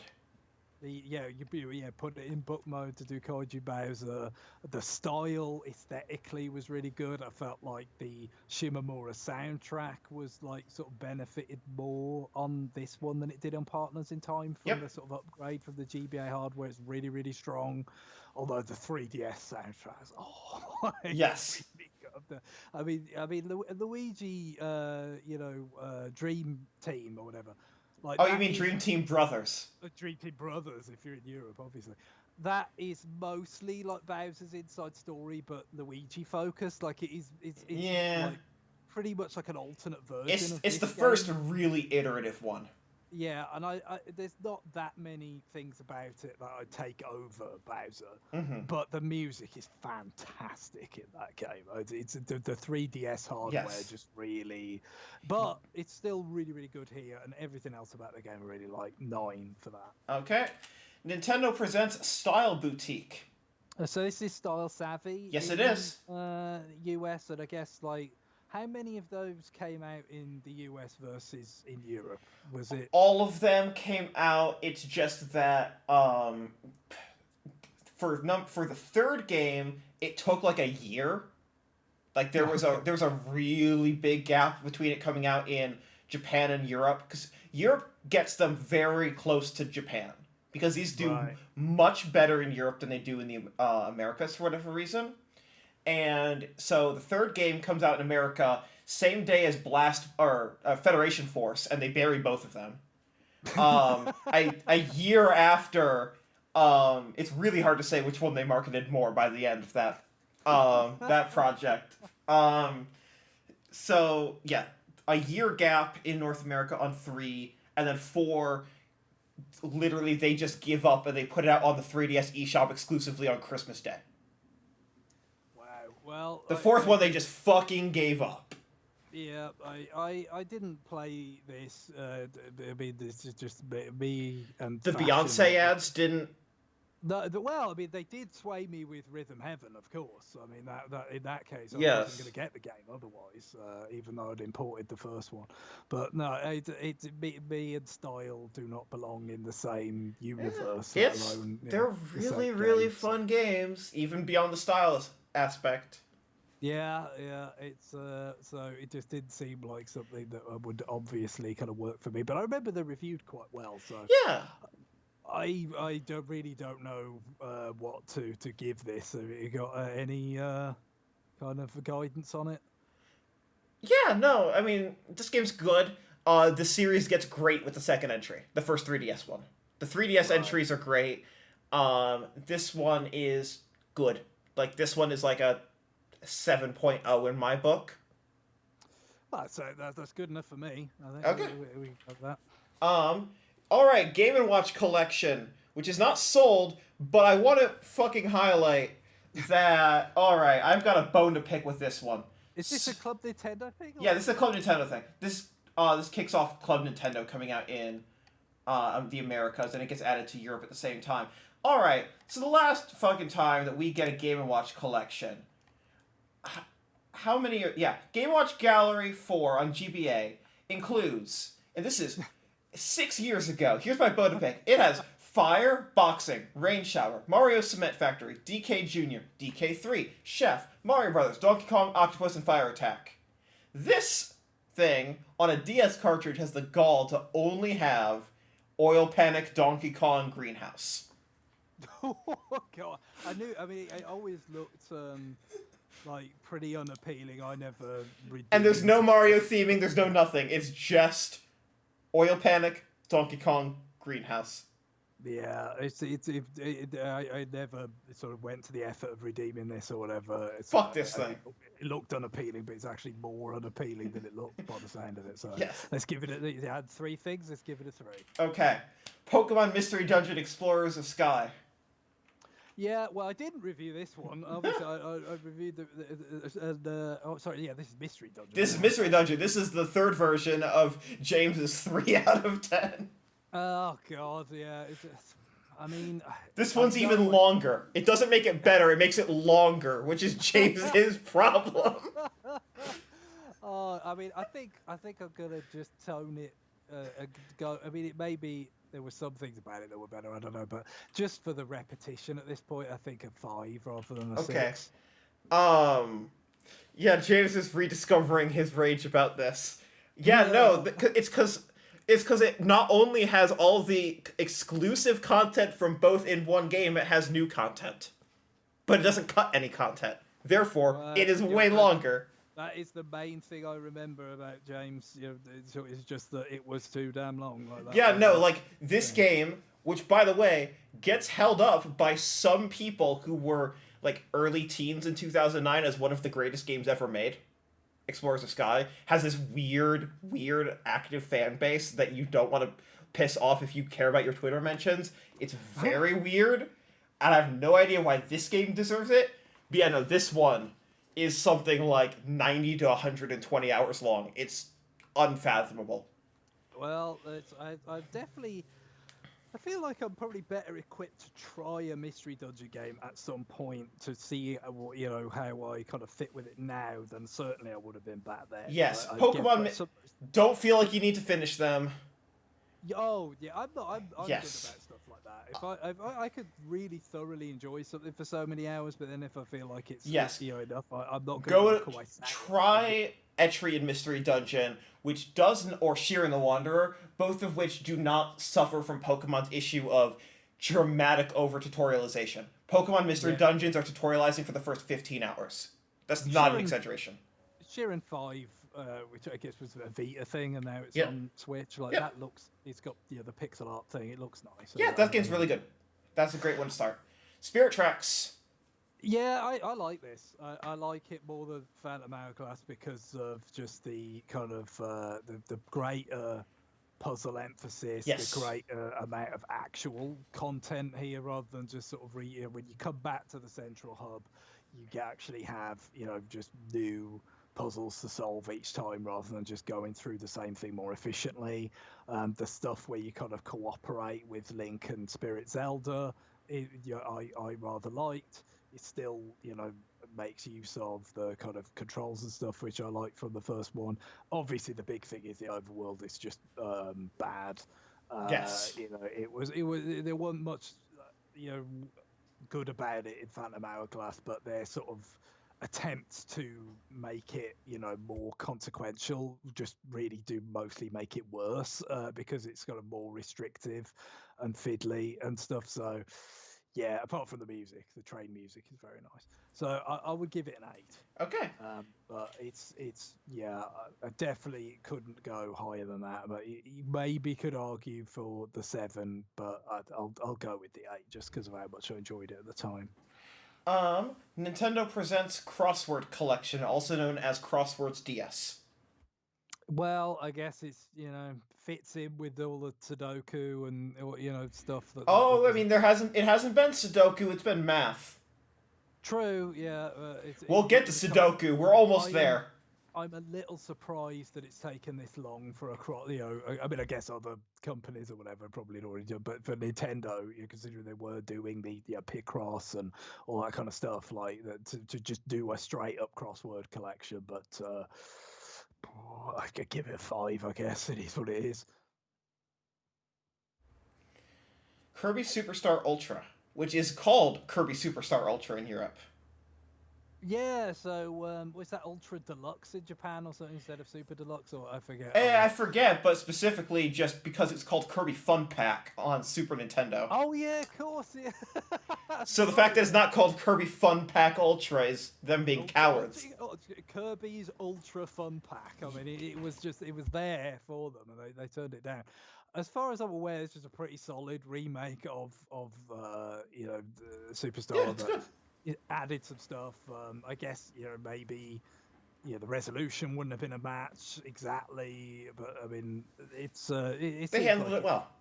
It didn't lose too much in the translation, or I think an 8 for that, even though Okay. I've not played it, and I don't think it's very easy to get hold of. That, No, is it? not at all. No. Last DS retail game, Professor Layton and Pandora's Box.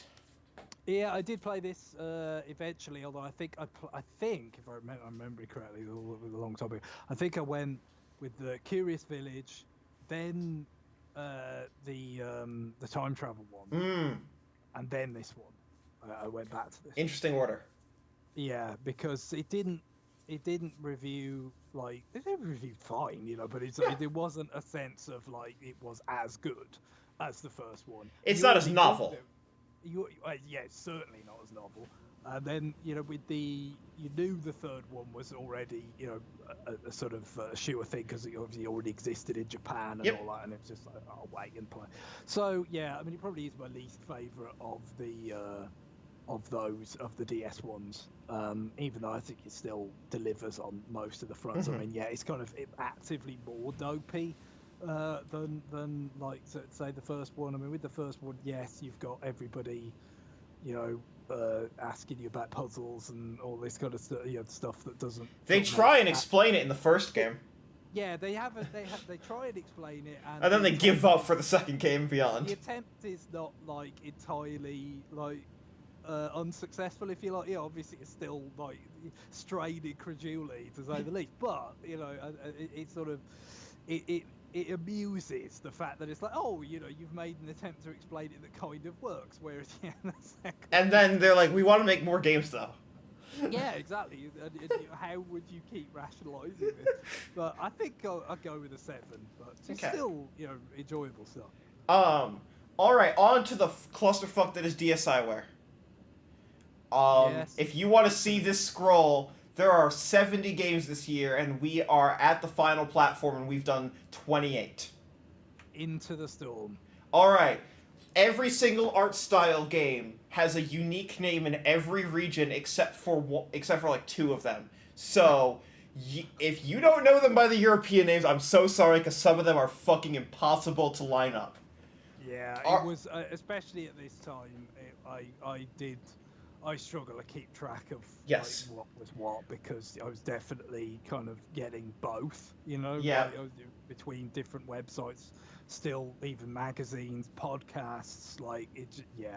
Yes. And I didn't have a DSi. I didn't have access to DSiWare until the 3DS. Oh my god, this is gonna be amazing. Yeah, Okay. so, but I did go back and get some DSiWare from the Yeah, early but days, but not probably a some lot, of the art so styles, but I wasn't kind of checking the shop and oh my seeing god, you're gonna have releases such a as they funny came. perspective on this then. Yeah. All right, let's do it. Art style Aquite. Yeah, I think is this the I think Aquia. this is the water thing. Yes. One, yeah, just Where you're shifting you have two colored squares, and you're shifting like from the left, and then it makes two pop out from the right, and then you go right, left, left, right, left, right, left, and you're like sliding things in and out. Yeah, again, obviously no direct familiarity, but I think a 6 maybe. I think Okay. what thought. Art style code, also known in Yes, America as base 10. Yeah, base 10. Yeah, so that's the second thing. We had make 10, and now we've got base 10. Well, not in the same region though. No, but I knew there were these titles that were just to do with 10. Yeah, I mean, it's I don't remember this being quite as well liked as quite. Yeah, this is book style. It is like clock face, or not clock faces in a circle with 12, but like the digital clock. Mm-hmm. And numbers are coming in, and you are tapping on like ones and zeros and fives and twos to like rotate them and to flip them up and down. So like for a one and a zero, when you flip them, it's not changing the it's not changing their value, but when you flip 2 and a 5 upside down, obviously you're inverting it, and so you are trying to line things up so that you can drag your stylus and make 10. So it's a lot of math, and it's a lot of weird left brain outside the box thinking. Yeah, I think it's tough. I'll go with a 5 on that. Okay. But, I really, I don't know whether it's something that would land with me or not. In America, this next game is called Paper Plane Chase. In Europe, it's just called Paper Plane. Oh well, they're more succinct for a change. Yes. Oh, the next one is even more succinct. Yeah. I mean, it's from WarioWare. Mega Micro Games. You're seeing it's a high score game. Yeah, 4. Pura, which is bird and beans. Yes. So he's obviously as the name he will obviously, as an NWR staffer at the time, know it under bird and beans. Birds and or beans. It's I got 4 again. Okay. All right, here we are. A little bit of Dr. Mario. All right, so this is our 4th. No, I really should count how many Dr. Marios. While you do this, I'm going to go count how many Dr. Marios there have been. God, there's been a few in there. I mean, you would have thought this is pretty suitable. It's just a question of how much functionality it sort of brought over. Like they have the virus buster mode in it, and all that. Uh-oh. And some or limited in some way. You there? Dr. Mario Express. Dr. Mario Express. Yes. It's called in America. Yeah. So, yeah, I would have thought probably we'll go with the 7 on that. All right, this is a $5 game. It seems like that is the kind of relative sweet spot for this sort of thing. Yes. You know what I mean? So it's between a 6 and a 7, but I'll go 7. Okay. For this next title, I want you to Google all of these a little bit of Magic Made Funds so that you know what the trick is. Because these are one magic trick for $2. A little bit of Magic Made Fun, funny face. Funny face, let's do it. And I'm going to keep looking at fucking Dr. Mario. Alright, so... The Dr. Mario Chronicles. Yes, because Dr. Mario and Donkey Kong are two franchises that there are way, way, way too many of.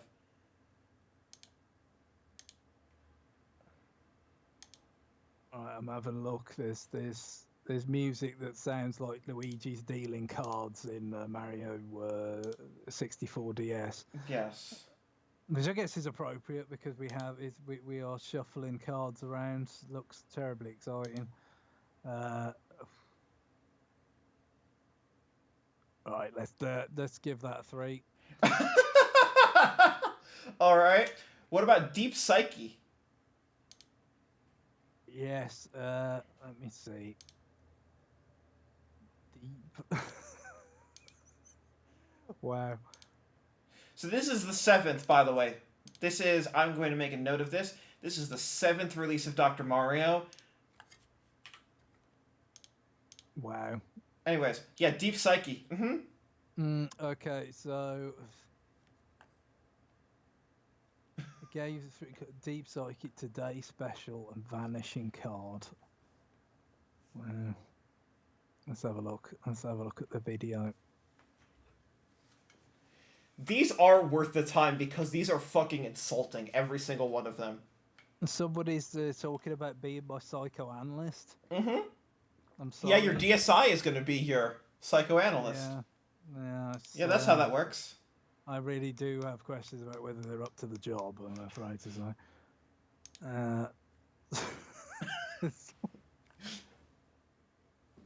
And the screens are turning upside down.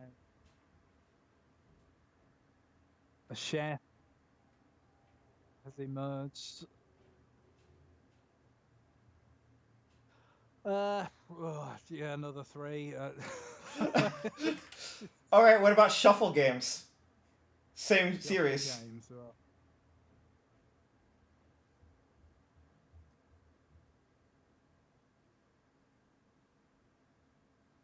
Here we go. Birth month, future vacations, and the disappearing card trick. That's the big one. I mean, Yes. I'm here for the disappearing card trick.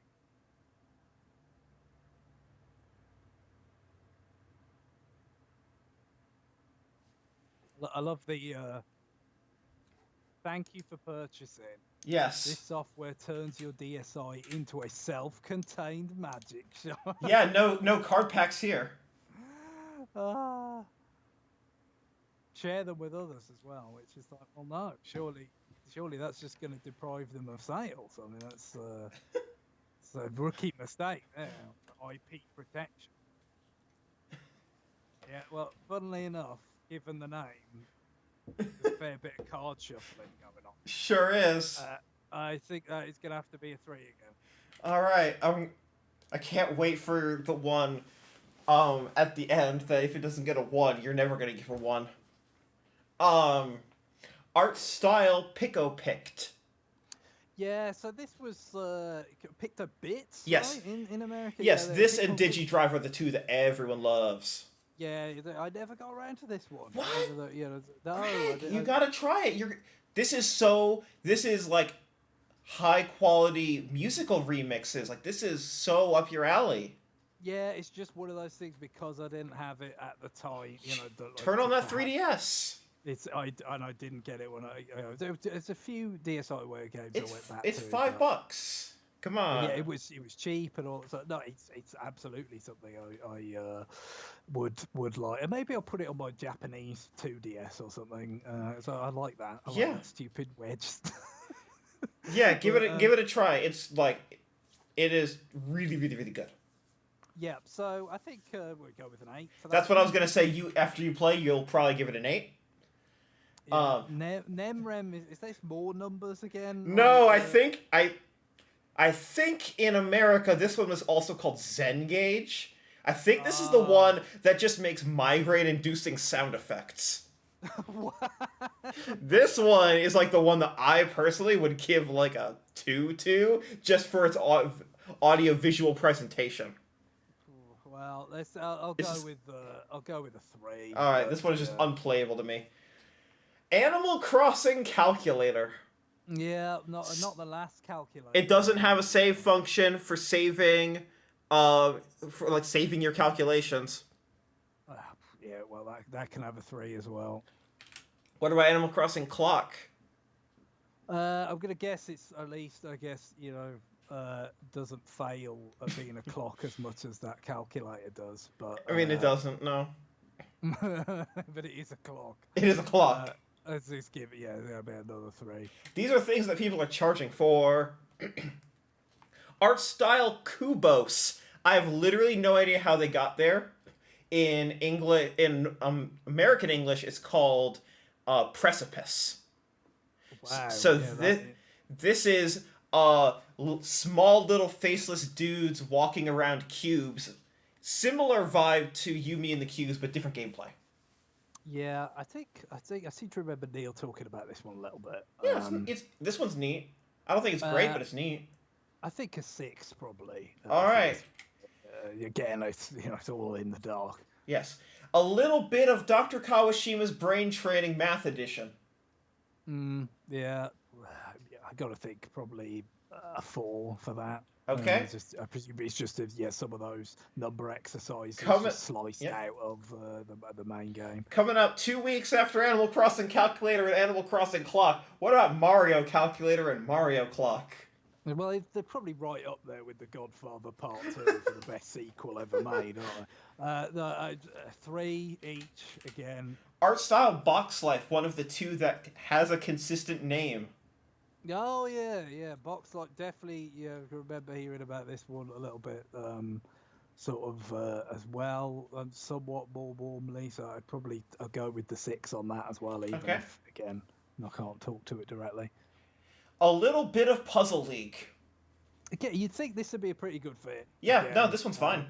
If you want Puzzle League, it's it. Like Dr. Mario, could go with the 7 on that. Okay. A little bit of Dr. Kawashima's Brain Training Sudoku Edition. By the way, even though this is within like the first 3 months of DSiWare, this is the third Sudoku game on DSiWare. Yeah, I guess it's a big gold rush for that stuff. I mean, it might be fine. I don't know, but you've got to think it's basic. A little bit over 4 for that. All right, on to the 2 European exclusives. City Transport Map Volume 1 2009 is a DSi application that gives you maps of Rome, Dublin, Madrid, Lisbon, and Paris for 2009 maps. All of these maps are out of date. They showed subway like stops and time schedules, all completely and wildly out of date by now. Beautiful. That's why they had the foresight to put 2009 in the name, because maybe we'll do this in the future. They didn't. Yeah, so you could update it, and then obviously you yes, got your volume 2 as well. So yeah. Yes. We'll get to volume 2. What do you think about volume 1? Rome, Dublin, Madrid, Lisbon, and Paris. I think I'll go with 3 each again. I mean, volume 2 has London, Amsterdam, Prague, Moscow, and Berlin.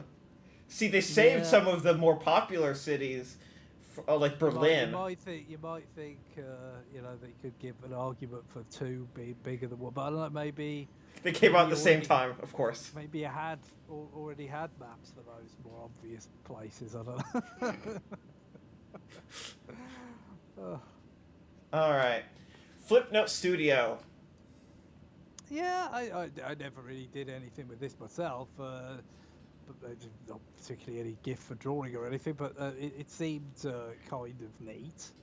People made some interesting things with it. I'm guessing it had some fairly significant limitations, but it certainly seemed of more value than some of these things. Maybe I'm kind of leaning towards the 6 on this, but Okay. have we got anything else to No, that say about works. it? 6 is fine. Number battle. Number battle. It has a Right. spirit in Smash. Does it? Really? Yeah. Bloody hell. I mean, obviously, so many things do, but still, that's. Yeah, no, this is of that caliber, I guess. Let's have a look. This one's actually kind of neat, but it's really hard to explain, so looking is going to be better than... Yeah, yeah. Board game that invokes the ancient art of Feng Shui while challenging players to clear the playing field. Yeah, like I said, it's really hard to explain. Yeah, It's neat. It's like a 5. Yeah, well, we'll go with the 5, but certainly, at least there's some sort of kernel of interest there compared to some of this stuff. Mario vs. Donkey Kong Minis March Again, which is basically an expansion pack for March of the Minis. This is the 4th Mario vs. Donkey Kong game. We're counting. Yeah, so I don't think I played this one. I played Mario vs. DK 2, that spawned this. So I'm sure it was a solid enough continuation of it. 6 for that. Okay. This next one I lose my mind over the name of every time. Dictionary 6-in-1 with camera function. Camera function for a dictionary? Uh-huh. So you can point your camera at a word with a 0.3 megapixel camera, and if it can pick up what the word is, it might be able to define it for you. I'm sure that was about as reliable as the bloody Bank.io modem noises for levels. I mean, I'll go with the 4 on that one. Touch Solitaire, which is the most basic solitaire you can possibly imagine. It barely has graphics. Yeah, well, that can have. Let's go with 3 on that one.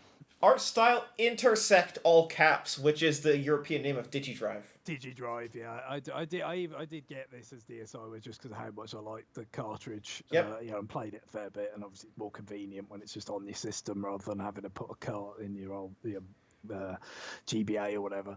I really like this. It's for what it is. I think it's great. So I think I'll go with an 8 on that. Yep. Photo Clock released about 2 months after Mario Clock. This one takes the here's the most insulting part. The single most insulting part. The DSi home screen shows you the time, and the top screen shows you a picture from your picture library. That's what this $2 app does too. Okay. You know what, on that basis, maybe we'll go with the 2 on that one. What about Wakagumi Monochrome Puzzle? Okay, that's I'm gonna have to look this up. I mean, this is just not as sort of self-explanatory as a lot of these. While you do that, James, I'm gonna keep Greg for 10 more minutes so we can try and get through 2009. We could do it. Especially once I've looked at bloody Wakagumi Monochrome Puzzle. So yeah, I mean, seems like a fairly competent puzzle game. So let's go with a 6 on that. Okay.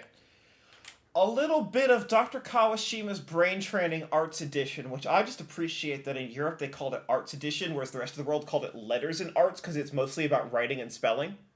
Right. But they cut out the letters part for Europe. They're like, no one will buy it if we call it Letters Edition in Europe. We got to call it Arts. Well, also, I mean, they've got a very definite sense of wanting to keep the word count in titles down. Right? So, yeah, no, we can't let get something had to go. Well, so I can only give this a 4, really. I think at this point. A little bit of all-time classics family games, which contains Hearts, Contract Bridges, Dominoes, Ludo, and Dots and Boxes. Yeah, Clubhouse Games. Yes, does have download play still. Yeah, which is important for this sort of thing. I think a 5 for that. All right. Card Classics, which has Blackjack, 5-card draw, Last Card Plus, and President, a much better set. Yeah, Yeah, maybe a 6 for that. All right. Picture book games The Royal Bluff, which is a game exclusively about bluffing against an AI that cheats. Okay, so And the okay, so AI we've bluffing back already. at you.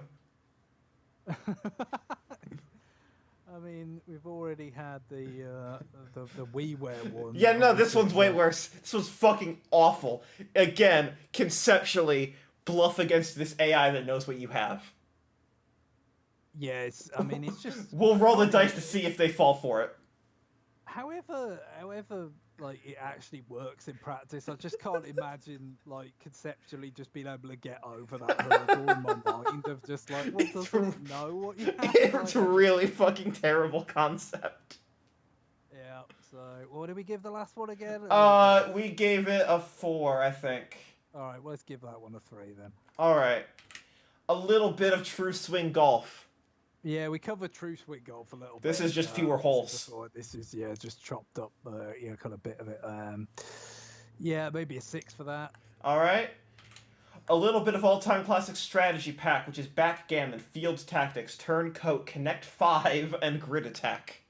Yeah, well, it almost has to be a 5. Yeah. Having Connect 5. Fuck backgammon. Fake game. Don't get me on a rant about backgammon. Reflect missile. Yeah, this is a Q game. See, it's another one of those DSi where. Oh, you would really like this. That I have not got around to. I've heard really good things about it. You would give it a 7, I'm guessing. We'll go with that, yeah. But it's a few things I'm kind of with they're taking away. I'm sure you're acutely aware. Yes. Of the Japanese credit card. I'm gonna do a run on stuff that I want to get on my Japanese 2DS before that goes, and I think I might include some DSiWare while I'm at it. Yeah, good call. You only have a couple weeks left. I know, it's like next month, isn't it? Yeah, it's like very early January, I think. A little bit. Okay, we're gonna skip we're gonna do this all at the end. Starship Patrol. That's another Q Games one. Sure is. Right? Yeah, I don't know whether it was quite as well liked. Not as much. It's maybe 1 point lower. Maybe you will go with the 6 on that, but. Sparkle Snapshots, which is a photo booth simulator without being in a physical photo booth, made by Atlas. I really don't know. They also made Sparkle Snapshots 3D, which was a 3DS download game that we'll also get to, also developed by Atlas. Yeah, fair enough. Yeah, well, we'll go with that. We'll go with 2 then. All right. Art Academy first semester. Yeah, didn't have it. Guess. Was this a package game later? Yes, there was a package. So there's a package DS of first and second semester put together. Right. Yeah. So I really couldn't tell you how effective. These tools are actually really, really good. Like Art Academy is actually of a really high quality. So it's tough because I wouldn't have the ability. It's also only $8. You couldn't teach me to draw in a million years, but let's say 7. Okay. All right. We got 3 more Magic Made Funds. Matchmaker. All right, so I'm gonna look it up again. Don't worry, there's more in 2010 because they didn't get through DSiWare. Thank God that they did split them up a little bit. Actually, did they? No, I think all the Magic Made Funds are here. Oh, okay. Right, no, just the rest of the bullshit. So this is Matchmaker. Matchmaker, okay. Mind Probe is the bad one. Oh, the Mind Probe, bloody hell. Yeah, so the Matchmaker. Let's see it. Yeah, it looks. Your other choice is the Flirting Aid. I don't know what's going on here. It's a DS game that's telling that you pull out around your crush and your DS becomes your wingman. Oh my God. That's what it is. 3. Okay. I wonder if anyone has ever gotten a hookup because of that. I mean, the world is so full of possibilities. A little bit of Magic Made Fun. Psychic Camera, which is also fucking impossible to fathom. Oh yes. Psychic camera. Uh, the Nintendo life conclusion.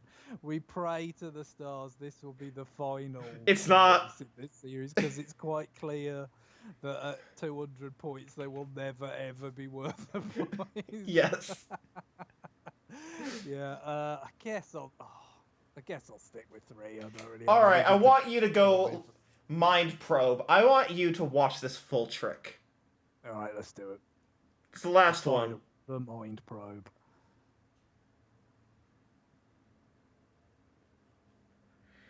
This is a one. I like one of the first things, the first results when you Yeah. search it is from Dan's blog, giving it the release date. Good. Oh dear. All right, mind probe. Give it to me. If this is the one I'm thinking of. Yeah, but the first result I got was something to do with fucking Kylo Ren, so that's not great. I mean, it has a different name in English, I believe. Yeah, that's the problem. Magic. I need fun. Come on.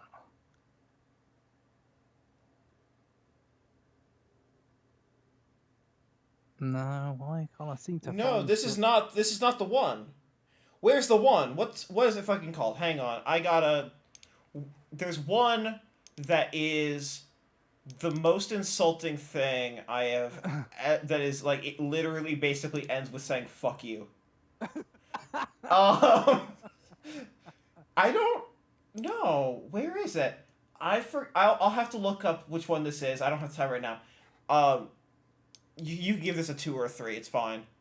Yeah, well, we'll go with the 2 with it on this, Oh, because it's yeah. it definitely seems like it's. All right. Yeah. There's one that is like I'll tell you what you're doing, and it just adds you has you do a bunch of like weird like choose your own adventure, and it's like this one is plus 573 or like whatever, and then at the end it just gives you a number, and invariably it's the same number, and then it says flip it upside down and we'll tell you what you're currently doing, and it just says I hold DS.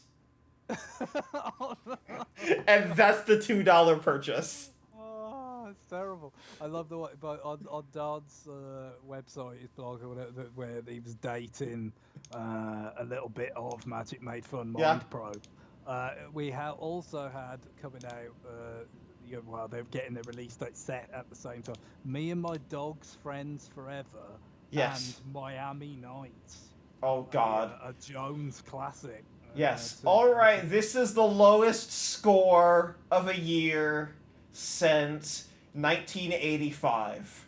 Yeah, basically when we was mostly dominated by Game and Watch stuff. Right? No, not Game and Watch stuff. DSi or Matt, like all the a little bit of all the Game and Watch shit. That's 2010. Oh, you meant 1985 as Game and Watch? No, no. That was just 2 games. There were only 2 games, and you gave both of them a 4. Well, yeah, I guess that would account for that. So it was a 4 exactly. Yeah, no, it was literally just the North American releases of Blackjack and Tropical Fish, because there are no recorded European releases in 1985. That is really early, and obviously we had that at NES in we Yes. was like early adopters, my family, but in Christmas of '87. All right, yeah. So next week, or do you want to do next week? Next week is the 23rd. I totally understand if you don't want to do the 23rd. Yeah, maybe we do a week off for Christmas week. Okay. It seems to make sense. All right, we'll be back in 2 weeks on the 30th, and we can do any time because I have that entire week off. It's gonna stick a fork in the year in style. I'm yes. Sure. We will start with Endless Ocean 2 Adventures of the Deep before we get into Sin and Punishment 2 and Mario Galaxy 2.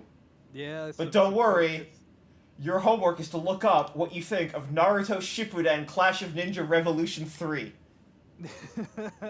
That hot Nintendo of Europe banger. Yeah, that's I wouldn't necessarily have guessed that was something they were doing, but all right. I like depressedly have thought of it in these terms. Next time in 2 weeks, we'll be moving on to the last pre-pandemic decade. Yes, it's true. Isn't that a good way of thinking about it? All right, and now with creepy Donkey Kong. Oh, it's always creepy. Definitely, he's got his body temperature way too high, Donkey Kong, but Yes. he refuses to leave the tub. All right, thank you. Bye. Bye.